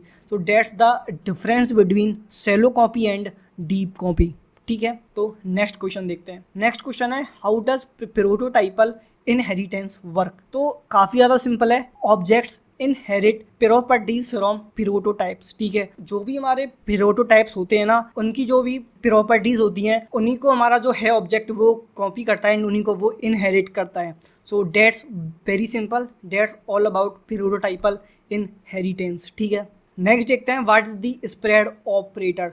तो ये मैंने आपको भी बताया ऊपर, आपको अगर कोई भी हमारी एरे है उसको अगर कॉपी करना है तो आपको सिंपल लिखना है, जैसे आपने पहले जो एरे वो कर ली define let a equal to 1,2, ठीक है। फिर आपने एक और बनाई array let B equal to, अब इसके अंदर आपको जो हमारी पहले वाली एरे है जो इसकी वैल्यूज़ है वो भी चाहिए एंड जो इसमें आप वैल्यू ऐड कर रहे हो वो तो आपको चाहिए ही चाहिए, ठीक है। तो आपको सिंपल लिखना है dot dot dot a comma 3, तो इसका जो होगा आउटपुट, इसका आउटपुट होगा 1,2,3, ठीक है। तो जो हमारा बी वाला एरे है ना उसके अंदर हमारे पास 3 वैल्यू होंगी, जो ए वाली एरे है उसकी जो वैल्यू है वो भी होंगी और इसके अंदर आप जो वैल्यू डाल रहे हो वो भी होंगी। तो सिंपल आप स्प्रेड ऑपरेटर का यूज़ करके कोई भी ऑब्जेक्ट और एरे है उसको ईजिली कॉपी कर पाते हो। तो आप सिंपली स्प्रेड ऑपरेटर का यूज़ करके जो भी अपनी है एरे उसे आप ईजिली कॉपी कर पाते हो, ठीक है। तो नेक्स्ट क्वेश्चन देखते हैं what is the rest operator. तो कोड से समझते हैं। मैंने आप एक सिंपल एक फंक्शन बनाया सम और इसके अंदर मैंने पास कर दिया ARGS डॉट रेड्यूस और उसके अंदर हमको दो वैल्यू हमने पास की a, b और इसके अंदर मैंने कर दिया a + b। तो ये हो गया हमारा सम फंक्शन। तो हम यहाँ पे रेस्ट ऑपरेटर का यूज़ करके एक सम नाम का फंक्शन कर रहे हैं क्रिएट, ठीक है। नेक्स्ट क्वेश्चन देखते हैं, what is a set and map. Set क्या होता है और मैप क्या होता है समझते हैं। Introduced set and map in ES6, ठीक है। Both are special data structures that help you store collections of data but they work differently. तो समझते हैं एक एक करके दोनों क्या होते हैं। A set is a collection of unique values. सबसे बड़ा डिफरेंस यही है कि जो हमारा सेट होता है ना उसके अंदर सिर्फ यूनिक वैल्यूज़ होती हैं। It automatically removes duplicates. By chance आपने अगर कोई भी लाइक सेम नंबर उसमें सेम वैल्यूज़ में डाल दिया तो वो उसे अपने आप ही वहाँ से रिमूव कर देगा। कोड से अगर मैं बताऊँ आपको तो यहाँ पे कोड देखते हैं। मैंने लिखा const numbers equal to new set. तो मैंने यहाँ पे एक नया सेट कर लिया क्रिएट। तो इसके अंदर मुझे अपनी जो भी वैल्यूज़ हैं वो ऐड करनी है। तो मैंने किया नंबर्स डॉट ऐड 1 2। तो मैंने यहाँ पे एक सेम वैल्यू ऐड कर दी फिर से 2, ठीक है। अब यहाँ पे देखो ये हमारी एक डुप्लीकेट है value, this is a duplicate value, so that's Y ये यहाँ पे इग्नोर हो जाएगी, ठीक है। फिर मैंने किया 3, ठीक है। तो इसके बाद हमने से किया कंसोल। तो यहाँ पे हमको मिलेगा सेट ऑफ 3 1 2 और 3। सो मैंने यहाँ पे चार वैल्यू ऐड की बट ये एक वो थी कॉपी, तो डेट्स वाई मेरे को सिर्फ 1 2 और 3 मिले। तो ये होता है हमारा सेट। अब देखते हैं मैप क्या होता है। अब मैप स्टोर्स डेटा ना की value pairs like an object but with more flexibility, ठीक है। तो जो हमारा मैप है ना उसके अंदर भी हम की और वैल्यू पेयर में जो हमारा डेटा है उसे स्टोर करते हैं। तो मैंने यहाँ पे एक नया मैप बनाया, const person equal to new map, ठीक है। अभी जो पर्सन है ना इसके अंदर मैंने सेट किया, तो यहाँ पे मैंने सेट किया की और वैल्यू। नेम हमारा की है और ये जो नेम है ये हमारा वैल्यू, ठीक है। सेम मैंने सेट किया एज और यहाँ पे मैंने एज सेट कर दी। अब मैं करूँगा console dot log person dot gate, इसके अंदर मैंने पास की हमारी की नेम। तो यहाँ पे मेरे को जो भी उसकी वैल्यू होगी ना वो मेरे को यहाँ पे आउटपुट में मिल जाएगी, ठीक है। अब देखो मैंने यहाँ पे किया console dot log person dot size, ठीक है। तो मेरे को यहाँ पे आउटपुट में मिल जाएगा 3, ठीक है। सो यहाँ पे मैंने एज सेट की थी, राइट, ठीक है। तो अब मैंने यहाँ पे किया console dot log person dot size की जो हमारा ये जो मैप है ना इसके अंदर कितनी हमारी की वैल्यू पेयर्स हैं, तो कितने हैं 3 है। तो मेरे को यहाँ पे मिल गया 3, ठीक है। तो कुछ ऐसे काम करता है हमारा मैप। नेक्स्ट क्वेश्चन देखते हैं, what is JSON and how to parse it, ठीक है। तो JSON stands for JavaScript object notation, ठीक है। अब ये क्या होता है समझते हैं। It is a light weight data format use to store and exchange data. तो JSON बहुत सिंपल है, एक तो ये काफ़ी ज़्यादा लाइट वेट और इसके अंदर हम डिफरेंट टाइप का जो डेटा है उसे हम स्टोर करते हैं, किसके लिए, जिससे कि हम उसे कहीं पे भी एक्सचेंज कर पाएँ, शेयर कर पाएँ। सो डेट्स वाई आपने देखा होगा हम जब भी लाइक जो भी वेबसाइट्स वगैरह बिल्ड करते हैं उनके अंदर जो भी अपना डेटा वगैरह स्टोर करते हैं वो हम JSON के फॉर्मेट में ही करते हैं, सो डेट कि हम वहाँ से जो हमारा डेटा उसे ईजिली फैच कर पाएँ, ठीक है। Specially between server and a client, ठीक है। तो डेट्स वाई JSON इतना ज़्यादा यूज़ होता है, ठीक है। एंड यहाँ पे मैं अगर आपको कोड बताऊँ तो कुछ ऐसे हम JSON में कोड को करते हैं डिफाइन। तो कुछ ऐसे हम JSON में हमारा डेटा उसको स्टोर करते हैं। यहाँ पे होती है की एंड यहाँ पे होती है उसकी value, name age and is student, ठीक है। तो हम यहाँ पर भी की वैल्यू पेयर में ही अपना जो डेटा उसे डिफाइन करते हैं, ठीक है। नेक्स्ट क्वेश्चन देखते हैं, what is the difference between synchronous and asynchronous, ठीक है। तो समझते हैं सिंक के अंदर क्या होता है, code runs one after other, ठीक है। सपोज आपने कोड लिखा हुआ है, ठीक है, तो वो हमारा लाइन बाई लाइन एग्जीक्यूट होता है, ठीक है। तो सपोज यहाँ पे अगर मैं आपको कोड बताऊँ, मैंने यहाँ पे लिखा कंसोल डॉट लॉग, इसके अंदर मैंने एक वैल्यू पास कर दी, फिर मैंने बनाया एक फंक्शन, उसके अंदर भी मैंने एक पास कर दिया कंसोल, फिर मैंने जो हमारा फंक्शन है उसे कॉल किया और उसके अंदर मैंने फिर एक डिफरेंट वैल्यू पास कर दी, ठीक है। तो इसका जो वो होगा ना आउटपुट वो होगा स्टार्ट, बिकॉज यहाँ पे मैंने स्टार्ट लिखा है, इसके बाद है डूइंग टास्क, इसके बाद डूइंग टेक्स्ट हमारा होगा, इसके बाद हमारा डूइंग टास्क होगा प्रिंट और फिर हमारा एंड, तो हमारा एंड प्रिंट होगा। तो बहुत सिंपल है, इसके अंदर ना लाइन बाई लाइन जो हम डेटा देते हुए जा रहे हैं वही हमको लाइन बाई लाइन यहाँ पे प्रिंट मिलेगा। अब यहाँ पे दिक्कत ये आती है, सपोज जो हमारी लाइन 2 है, ये हमारा सेकंड वाला है, इसको रन करने में थोड़ा सा टाइम लग गया, ठीक है, may be 2 second 4 second 5 second कि यहाँ पे ना हमको वेट करना पड़ेगा जब तक हमारा ये अच्छे से एग्जीक्यूट नहीं होगा। ये हमारा होगा एग्जीक्यूट, उसके बाद ही हमारी नेक्स्ट लाइन होगी एग्जीक्यूट, वरना वो तब तक वेट करेगी जब तक हमारा ये जो पहले वाला लाइन है, ये जो हमारी पहली वाली लाइन है, ये एग्जीक्यूट ना हो। तो काफ़ी बार ये दिक्कत आती है कि हम कोई डेटा फैच कर रहे होते हैं तो वो डेटा फैच होने में काफ़ी ज़्यादा टाइम लेता है, एंड डेट्स वाई उसके बाद का जो भी कोड वहाँ पे होता है ना वो भी वेट करता है, and that's not a good thing because due to one task जो आपका बाकी का कोड है ना वो भी वहाँ पे वेट करता है। ये इश्यू हमारा असिंक्रोनस में सॉल्व होता है। वहाँ पे क्या होता है, वहाँ पे जो हमारा फास्ट कोड है ना वो तो हमारा पहले ही एग्जीक्यूट होता है, ठीक है, बट जो कोड हमारा टाइम ले लेता है ना वो हमारा सबसे लास्ट में एग्जीक्यूट होता है। जैसे मैं अगर आपको कोड बताऊं तो मैंने यहाँ पे लगा console.log स्टार्ट, तो ये हमारा होगा प्रिंट।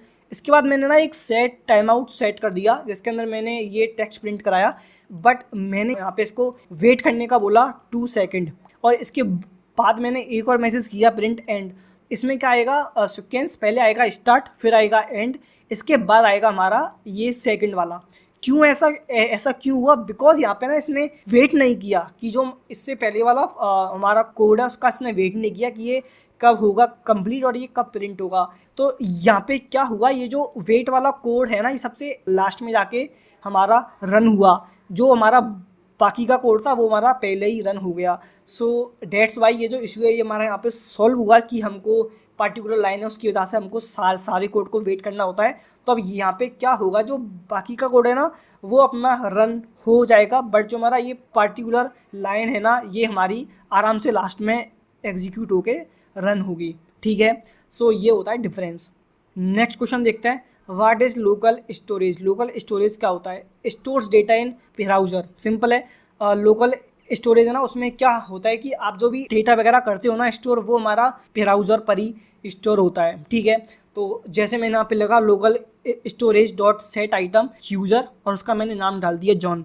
अब ये जो डेटा है ना ये हमारा जो ब्राउज़र है ना उस पर स्टोर हो जाएगा, ठीक है, एंड ये कभी भी एक्सपेंड नहीं होता है। तो नेक्स्ट क्वेश्चन देखते हैं, what are modules in JavaScript. Modules in JavaScript allow you to split your code into separate files, making it easier to organize, reuse and maintain.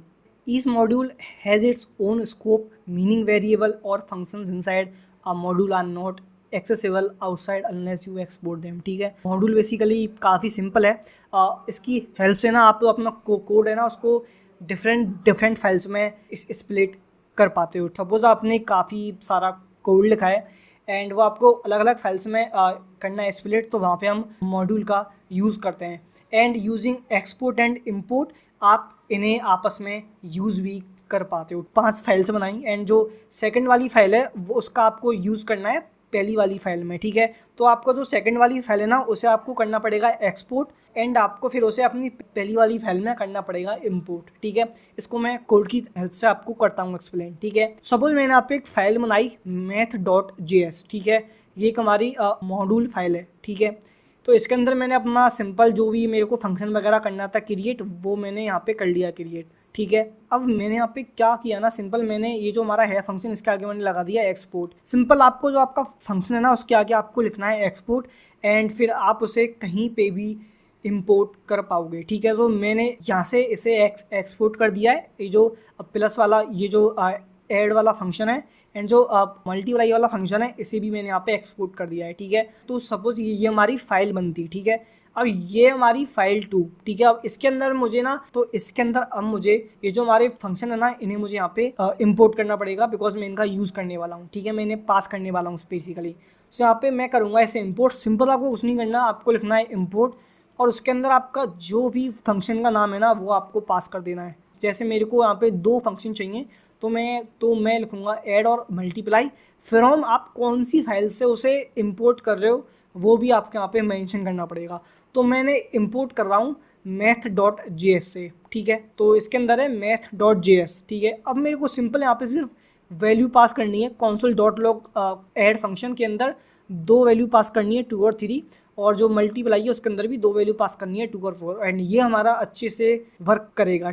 Next question देखते हैं, what is ternary operator and where to use it. ठीक है, तो इसके बारे में मैंने अभी पहले बात की थी। तो ये एक इफ एल्स का शॉर्ट हैंड होता है, जहाँ पे कि आपको सबसे पहले जो आपकी कंडीशन है वो पास करनी होती है।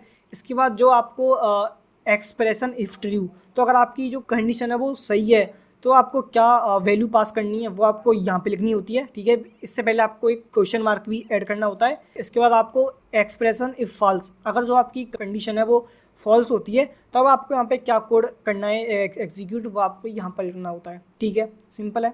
तो नेक्स्ट क्वेश्चन देखते हैं, what is event delegation. Event delegation क्या होता है समझते हैं। Use one event listener for multiple elements. ठीक है, तो आपको मैं से सिंपल कोड की हेल्प से करता हूँ एक्सप्लेन। ठीक है, तो यहाँ पे जो पहला कोड है ना ये है विदाउट इवेंट डेलीगेशन। तो यहाँ पे हम जो इवेंट डेलीगेशन मेथड उसका यूज नहीं कर रहे हैं। ठीक है, तो तब कैसा कोड होगा वो देखते हैं। सो यहाँ पे मैंने किया document dot gate element by ID। ठीक है, तो देखो यहाँ पे ना मैंने एक HTML फाइल बनाई जिसके अंदर मैंने 3 लिस्ट पास किए, लिस्ट आइटम 1, आइटम 2 और आइटम 3। ठीक है, अभी जो तीनों आइटम है ना तो इनके अंदर मुझे एड इवेंट लिस्नर पास करना है। ठीक है, कि जब मैं ये जो हमारे आइटम है इन पे करूँ क्लिक तो क्या हो।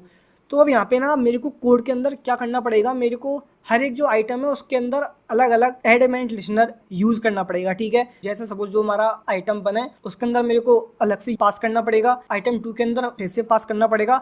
सपोज आपके यहाँ पे अगर 10-15 आइटम है तो आपको सबके अंदर अलग अलग यहाँ पे पास करना पड़ेगा। So that's not a good thing right, because आपको अगर अपना कोड को स्केलेबल करना है तो वहाँ पे आपको ये आप सेम कोड आप बार बार लिख रहे हो तो that's not a good practice right. अब विथ इवेंट डेलीगेशन इसे कैसे ठीक करना है वो बताता हूँ। तो यहाँ पर HTML फाइल के अंदर ना आपने एक पेरेंट वो बना दी ID, और अब आपने क्या किया, आपने किया कॉन्स्ट पेरेंट। ठीक है, और इसके अंदर आपने जो पेरेंट लिस्ट है उसे पास कर दिया। अब आपने ये जो है ना आइटम इनके अंदर एड इवेंट लिस्नर पास ना करके जो इनका पेरेंट वो थी ना ID उसके अंदर आपने एड इवेंट लिस्नर सीधे पास कर दिया। तो मैंने यहाँ पे लिखा parent dot add event listener, फिर मैंने यहाँ पे अपना एक फंक्शन पास किया जिसके अंदर मैंने इवेंट पास किया और मैंने एक कंडीशन को चेक किया if event dot target dot tag name. यहाँ पर जो हमारा टैग नेम है ना वो है हमारा LI। ठीक है, तो event dot target dot tag name अगर हमारा LI होता है तो आप कॉन्सोल डॉट लॉग के अंदर कर दो event dot target dot text context, मतलब वो जो हमारा टैग है तो इसके अंदर जो भी वैल्यू लिखी है ना इस टैग के अंदर उसे आप यहाँ पे यूज़ कर लो। ठीक है, तो आप देख सकते हो मैंने यहाँ पे बैक टिक का यूज़ किया है जो कि मैंने आपको अभी पहले बताया था कि इसे हम टेम्पलेट लिटरल्स बोलते हैं। ठीक है, तो सिंपल मैंने इस पर किया तो ठीक है, तो मैंने simple event dot target dot text context pass किया और मैंने कर दिया क्लिक। ठीक है, तो सपोज मैंने आइटम 1 पे क्लिक किया तो मुझे शो होगा आइटम 1 क्लिकड। मैंने आइटम 2 पे क्लिक किया तो मेरे को शो होगा आइटम 2 क्लिकड। ठीक है, तो यहाँ पे मैंने सिंपल 3 लाइन का कोड किया एंड यहाँ पे आप 15, 20, 30 जितने आइटम ऐड करने करो, ये सिंपल 3 लाइन का कोड करके ही आप सेम रेस्पॉन्स आपको मिलेगा with the help of event delegation method. ठीक है, तो आई होप आपको ये समझ में आया होगा। ठीक है, नेक्स्ट क्वेश्चन देखते हैं, what is memory leak in JS। तो इसका आंसर है unused memory that not released. ठीक है, तो बहुत सिंपल है, जो भी हमारी अनयूज्ड मेमोरी होती है ना जो कि रिलीज नहीं होती है उसे हम बेसिकली मेमोरी लीक बोलते हैं। ठीक है, सिंपल है। तो यार लास्ट क्वेश्चन देखते हैं, difference between call, apply and bind. ठीक है, तो इसको हम कोड की हेल्प से समझते हैं। ठीक है, सो मैंने यहाँ पे एक फंक्शन बनाया ग्रीट, उसके अंदर सिंपल मैंने दिस डॉट नेम करके नेम प्रिंट करवा लिया। ठीक है, तो अब यहाँ पे मैंने लिखा let person equal to name के अंदर जो भी मेरा नेम है वो मैंने यहाँ पे डाल दिया। ठीक है, अब मैंने यहाँ पे लिखा ग्रीट डॉट कॉल पर्सन। ठीक है, सो मैंने यहाँ पे कॉल जो हमारा मेथड है उसका मैंने यूज़ किया ग्रीट डॉट कॉल, और उसके अंदर मैंने जो भी अपना वेरिएबल है ना उसे मैंने यहाँ पे पास कर दिया पर्सन। ठीक है, तो इसका जो आउटपुट होगा ना उसमें मेरे को सिंपल जो उसकी वैल्यू होगी ना वो मुझे यहाँ पे मिल जाएगी। ठीक है, एंड सेम मैं अगर यहाँ पे रीड डॉट अप्लाई करूँगा तो यहाँ पे भी मुझे उसकी वैल्यू मिल जाएगी। ठीक है, बट अब यहाँ पे ना मैंने एक न्यू वेरिएबल को किया है डिफाइन लेट न्यू ग्रीट, और उसके अंदर मैंने किया ग्रीट डॉट बिंड पर्सन। ठीक है, फिर मैंने जो न्यू ग्रीट है उसको मैंने यहाँ पे कॉल किया। तो जब हम बिंड का यूज़ करते हैं ना वहाँ पर हमको एक न्यू वेरिएबल करना होता है क्रिएट, और फिर उसके अंदर जो वैल्यू से स्टोर करके देन हम उसे कॉल करके जो वैल्यू उसे करते हैं प्रिंट। ठीक है, बाकी जो कॉल और वो अप्लाई उनका मेथड सेम ही होता है। ठीक है, So that's the difference between call, apply and bind. JavaScript advanced level interview questions and answers part 2. ठीक है, सबसे पहला क्वेश्चन देखते हैं, what is the event loop in JavaScript. Event loop क्या होता है समझते हैं। The event loop is a mechanism that allows JavaScript to perform non-blocking operations despite being single threaded। ठीक है, एग्जाम्पल से समझते हैं। ठीक है, अपन समझते हैं कोड करके थ्योरी का तो काम ही नहीं है। ठीक है, तो चलो कोड समझते हैं। तो सबसे पहले मैंने यहाँ पे लिखा console.log स्टार्ट। ठीक है, सिंपल है। इसके बाद मैंने टाइम आउट यहाँ पे सेट कर दिया है, सेट टाइम आउट, जिसमें मैंने एक मैसेज किया प्रिंट console.log टाइम आउट। कोई दिक्कत नहीं है, चलो। इसके बाद मैंने यूज़ किया पेरोमिस का, तो यहाँ पे मैंने डॉट डेन करके एंड एरो फंक्शन यूज़ करके यहाँ पे लिख दिया console.log। फिर इसके अंदर मैंने एक मैसेज डाल दिया। ठीक है, फिर लास्ट में मैंने लिख दिया console.log एंड। क्या आएगा आउटपुट आप एक बार सोच के बताओ ज़रा। ठीक है, जो यहाँ पे लिखा है आंसर उसको मत देखो। ठीक है, अब खैर अब तक आपने देख ही लिया होगा, बट देखो समझते हैं इसका आउटपुट क्या आएगा। ठीक है, तो देखो सबसे पहले हमारा चला स्टार्ट, तो सिंपल है, स्टार्ट सबसे पहले होगा प्रिंट, कोई दिक्कत नहीं है। इसके बाद यहाँ पे हमने लिखा था सेट टाइम आउट, लेकिन अगर आप आउटपुट में देखो तो यहाँ पे स्टार्ट के बाद आ रहा है एंड। ऐसा क्यों हो रहा है? ऐसा इसलिए हो रहा है, अच्छा अगर आपको नहीं दिख रहा हो तो मैं थोड़ा जूम कर लेता हूँ। आई थिंक अब आपको अच्छे से दिख रहा होगा। ठीक है, तो देखो सेकंड में आएगा एंड, मतलब जो सबसे लास्ट में मैंने एंड लिखा है ना, वो सेकंड नंबर पे आ रहा है, सेकंड नंबर पे हो रहा है प्रिंट। ऐसा क्यों हो रहा है?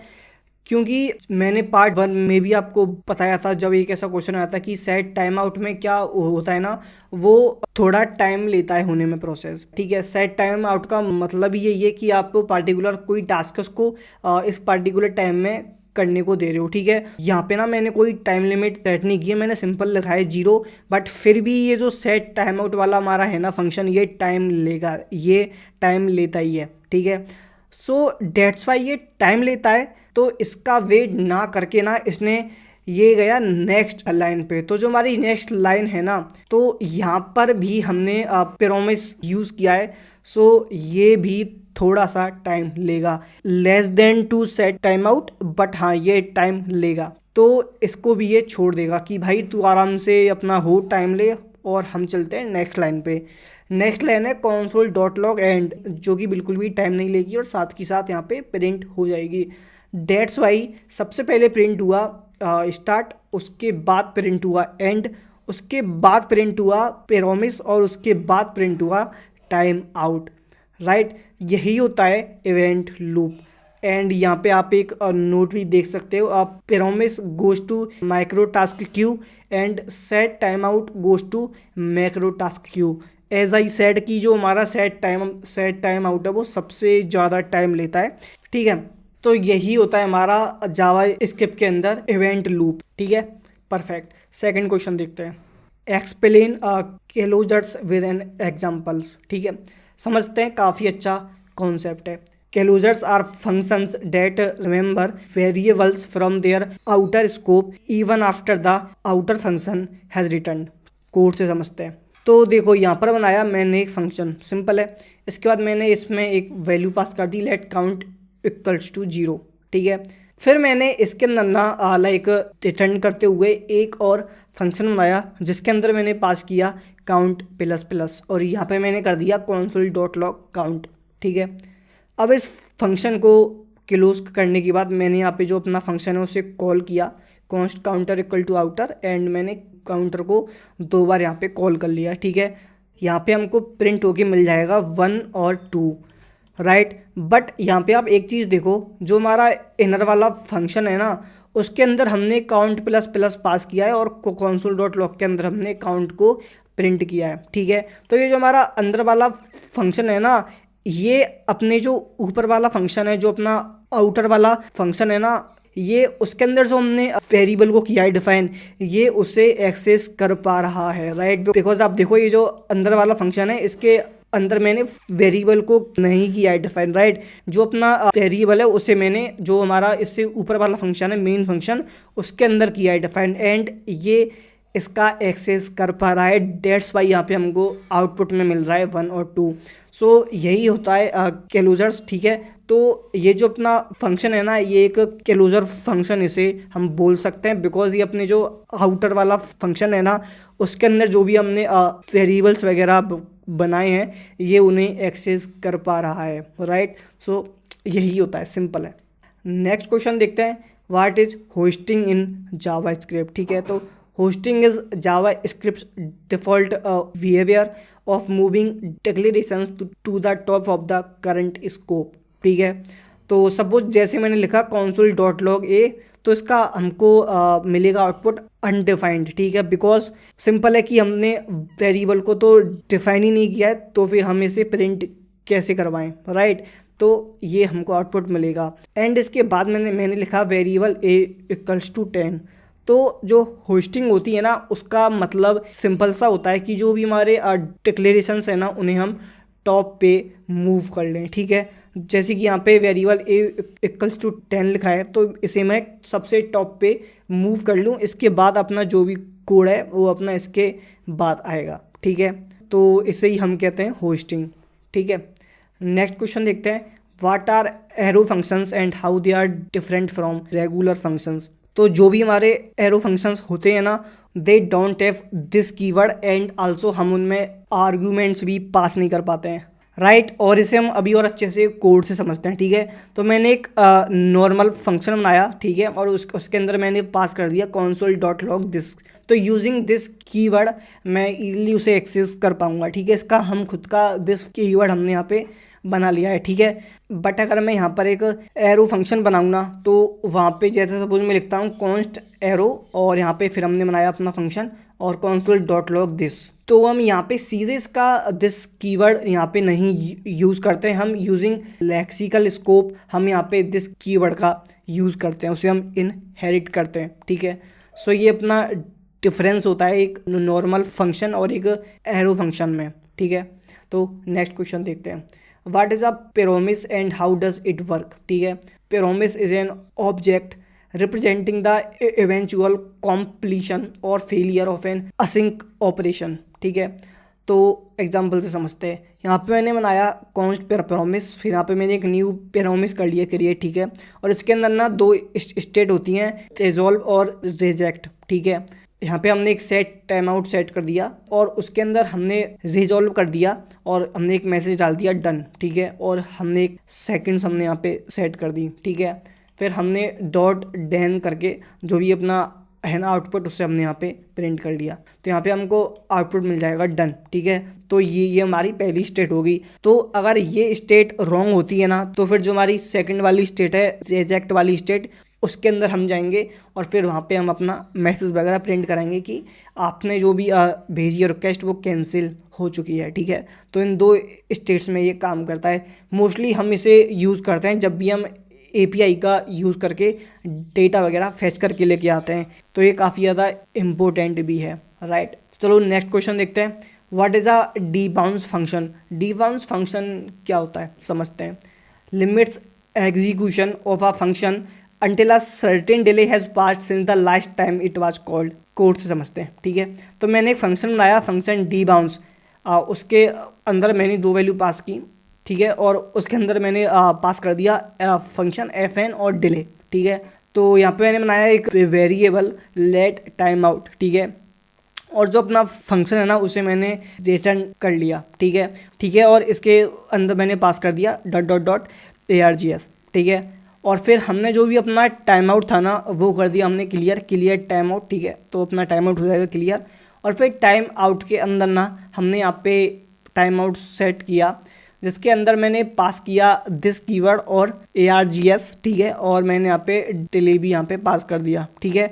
तो डीबाउंस एक ऐसी टेक्निक होती है ना जिसके अंदर आप एक लिमिट सेट करते हो कि आपका जो फंक्शन है ना वो कैसे कॉल होगा, ठीक है।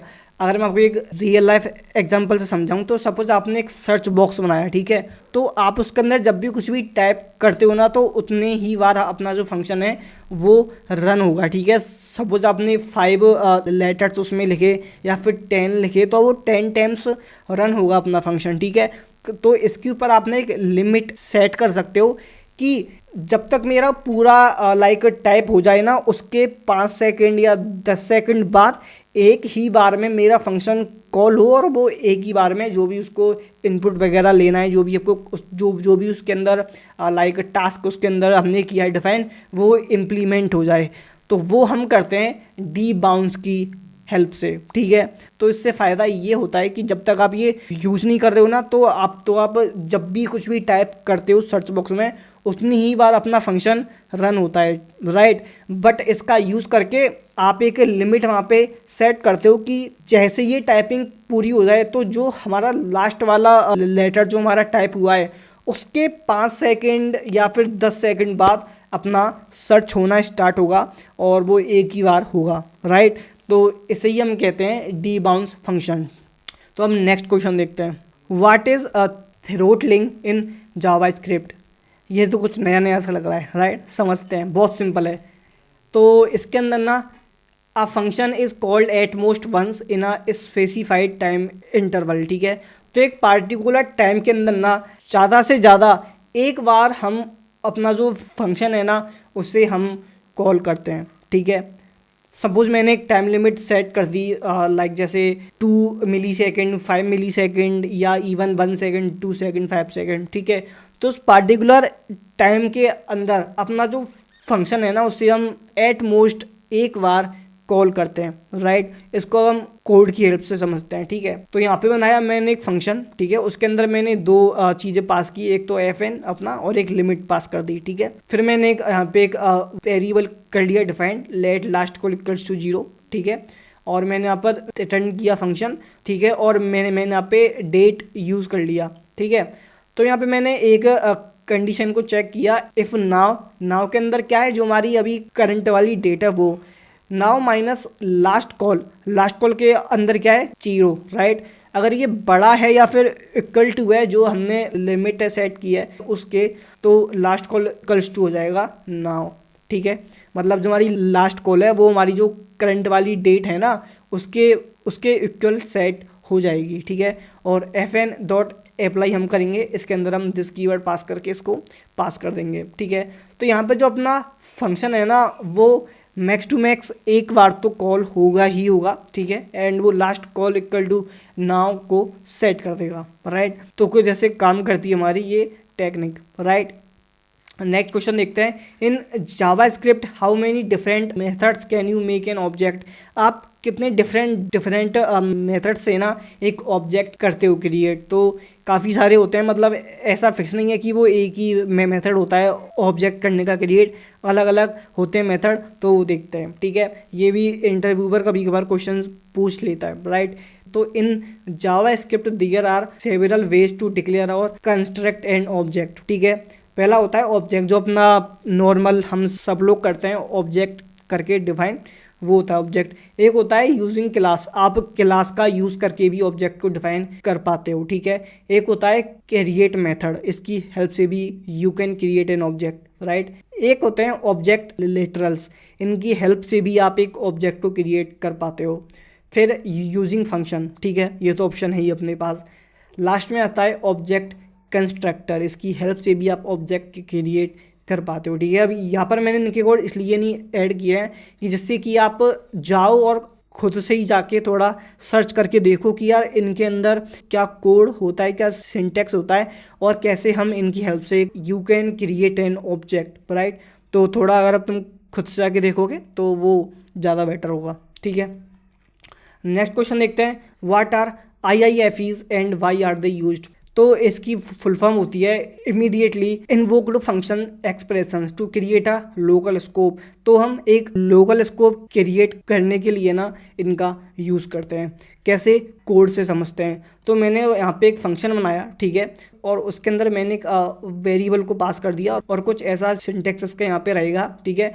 तो ऐसे करके ना हम एक लोकल स्कोप क्रिएट कर सकते हैं, ठीक है। तो यार ऐसी ना छोटी छोटी बहुत सारी टेक्निक होती हैं JS के अंदर, एंड डेट्स वाई हम बोलते हैं कि JS मतलब काफ़ी ज़्यादा डेप्थ है और हम इसे कभी कंप्लीट सीख ही नहीं सकते। तो ये बात सच है, you can not be 100% in JavaScript, तो उसमें कुछ ना कुछ बाकी रह ही जाता है, राइट। बट जो like main and important concepts होते हैं वो तो आपको अच्छे से पता होने ही चाहिए, ठीक है। नेक्स्ट क्वेश्चन देखते हैं, what is the role of deferred scripts in JavaScript, ठीक है।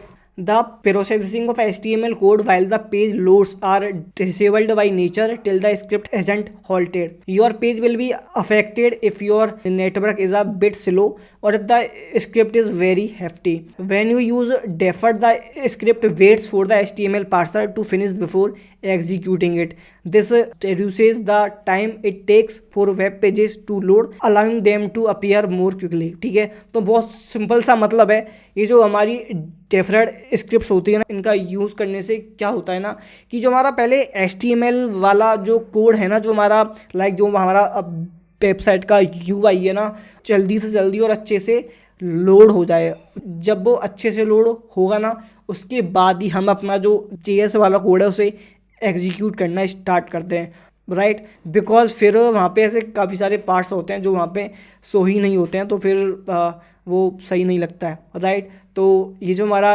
डेफरेड स्क्रिप्ट्स होती हैं, इनका यही रोल होता है, ठीक है। नेक्स्ट क्वेश्चन देखते हैं। तो नेक्स्ट क्वेश्चन है, what is the purpose of the following JavaScript code, ठीक है। तो अब ये कोड बेस्ड क्वेश्चन है, तो हम कोड देखते हैं पहले। तो हमने एक वेरिएबल कर लिया यहाँ पे क्रिएट, ठीक है। फिर हमने एक फंक्शन बनाया और उसके अंदर हमने एक और यहाँ पे वेरिएबल को किया डिफाइन, फिर उसके अंदर हमने एक और फंक्शन बनाया और उसके अंदर हमने अपना रिटर्न वगैरह कर लिया, जो वेरिएबल वो किया था क्रिएट उसको, फिर हमने यहाँ पे फंक्शन जो है उसको रिटर्न कर दिया, ठीक है। एवरी एग्जीक्यूटिंग फंक्शन और code blocks and script as a whole in JavaScript has a related object known as the lexical environment. Preceding code line returns the value in scope, right? तो यहाँ पे आप एक चीज़ देखो, हमने यहाँ पे एक वेरिएबल को किया है क्रिएट स्कोप नाम से, ठीक है। तो जो हमने यहाँ पे ग्लोबल वेरिएबल वो किया ना क्रिएट, उसका नाम भी स्कोप है। जो हमने यहाँ पे एक लोकल वेरिएबल को किया है क्रिएट, उसका नाम भी स्कोप है, राइट। तो यहाँ पे ना हमारे जो ग्लोबल एंड लोकल वेरिएबल के नेम्स है ना, वो सेम है, राइट। तो हम उन्हें बोल सकते हैं कि वो कनेक्टेड हैं। तो ये जो स्कोप है ना, इसके अंदर जो भी वैल्यू होगी ना, वही हमें आउटपुट में मिलेगी, राइट। इसे हम लेक्सिकल एनवायरनमेंट भी बोलते हैं, राइट। तो सिंपल है, ठीक है। नेक्स्ट क्वेश्चन देखते हैं, guess the output of the following code, ठीक है। तो हमने यहाँ पे एक वेरिएबल कर लिया डिफाइन, ठीक है। फिर हमने एक फंक्शन किया, फिर हमने इसके अंदर एक और वेरिएबल को किया डिफाइन, ठीक है। फिर हमने कर दिया x प्लस प्लस एक फंक्शन बनाकर, और उसके अंदर हमने कर लिया console.log x, और हमने वेरिएबल x कर दिया 21, ठीक है। तो यहाँ पे आप देखो, जो अपने वेरिएबल की वैल्यू है ना, उसे हमने 3 बार यहाँ पे चेंज किया है। एक तो हमने ग्लोबल स्कोप पे इसको चेंज किया है, एक हमने लोकल स्कोप पे भी हमने इसको चेंज किया है, और फिर हमने इसे प्रिंट करने के बाद भी इसकी वैल्यू को चेंज किया है। तो इसका जो वो होगा ना आउटपुट, वो आएगा नन, मतलब नॉट अ नंबर, ये एक नंबर ही नहीं है, राइट। ऐसा क्यों? बिकॉज रैंडम फंक्शन हमने यहाँ पे यूज़ किया है, पहली चीज़ तो, ठीक है। तो random function as functional scope since x is declared and hoisted in the functional scope.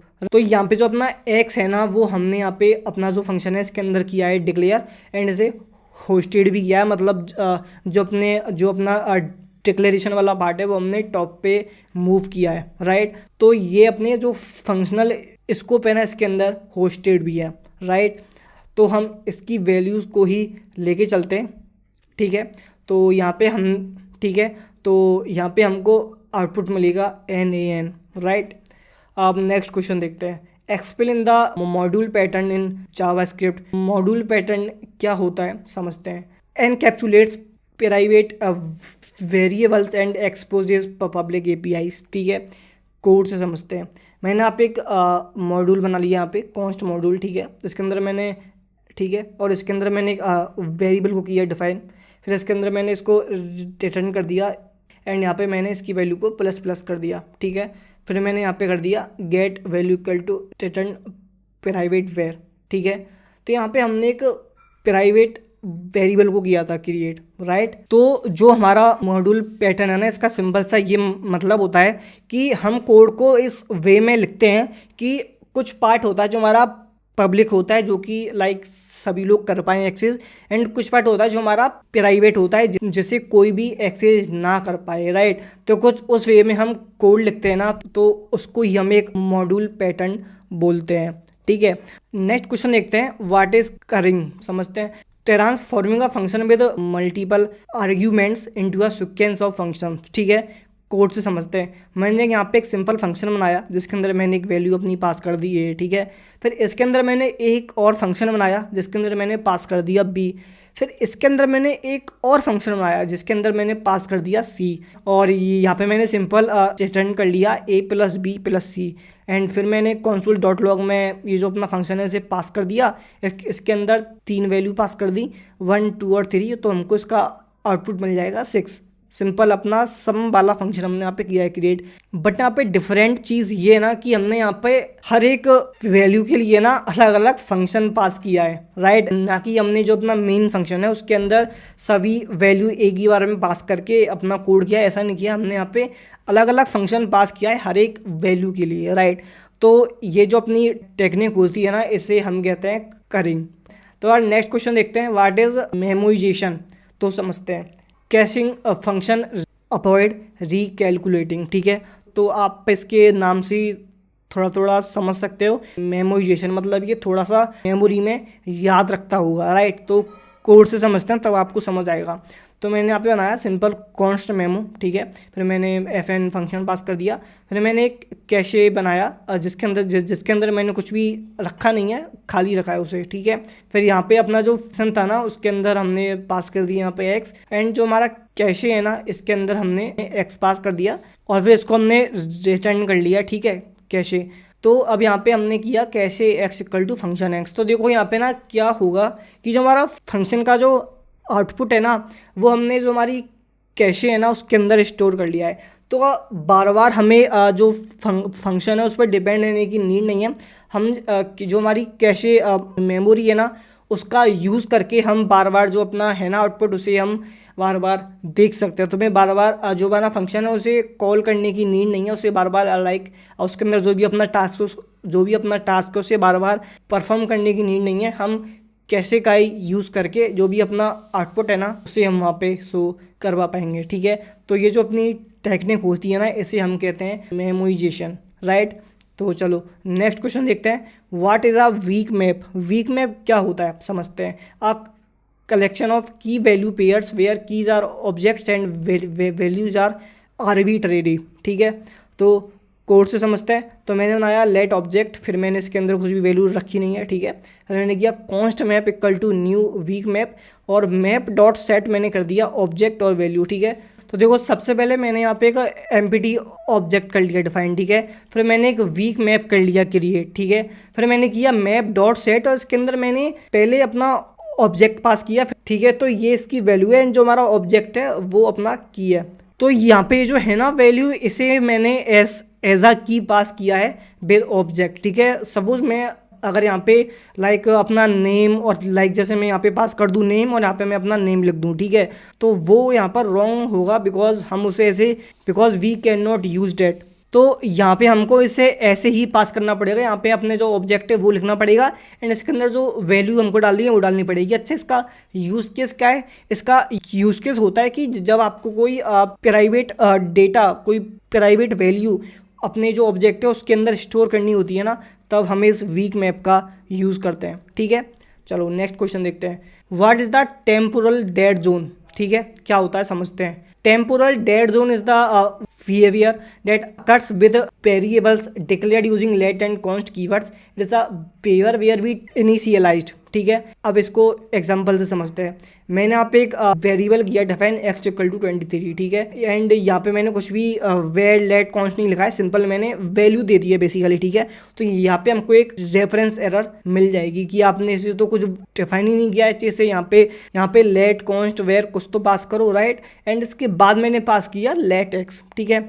फिर मैंने एक फंक्शन बनाया यहाँ पे और उसके अंदर मैंने मैसेज लिख दिया हेलो। अब यहाँ पे मेरे को फिर से मिलेगी एरर, बिकॉज यहाँ पे जो मैसेज है ना इसमें भी मैंने कुछ भी पास नहीं किया है वेल लेट कॉन्स्ट में से, एंड इसके बाद मैंने इसे पास किया है, राइट। तो यहाँ पर मेरे को दोनों ही कंडीशन में ना यहाँ पे एरर देखने को मिलेगी, बिकॉज यहाँ पे जब हम लेटेंट कॉन्स्ट कीवर्ड का यूज़ कर रहे हैं ना उनको हम बाद में कर रहे हैं डिक्लेयर, जबकि हम पहले ही उसमें वैल्यू दे रहे हैं।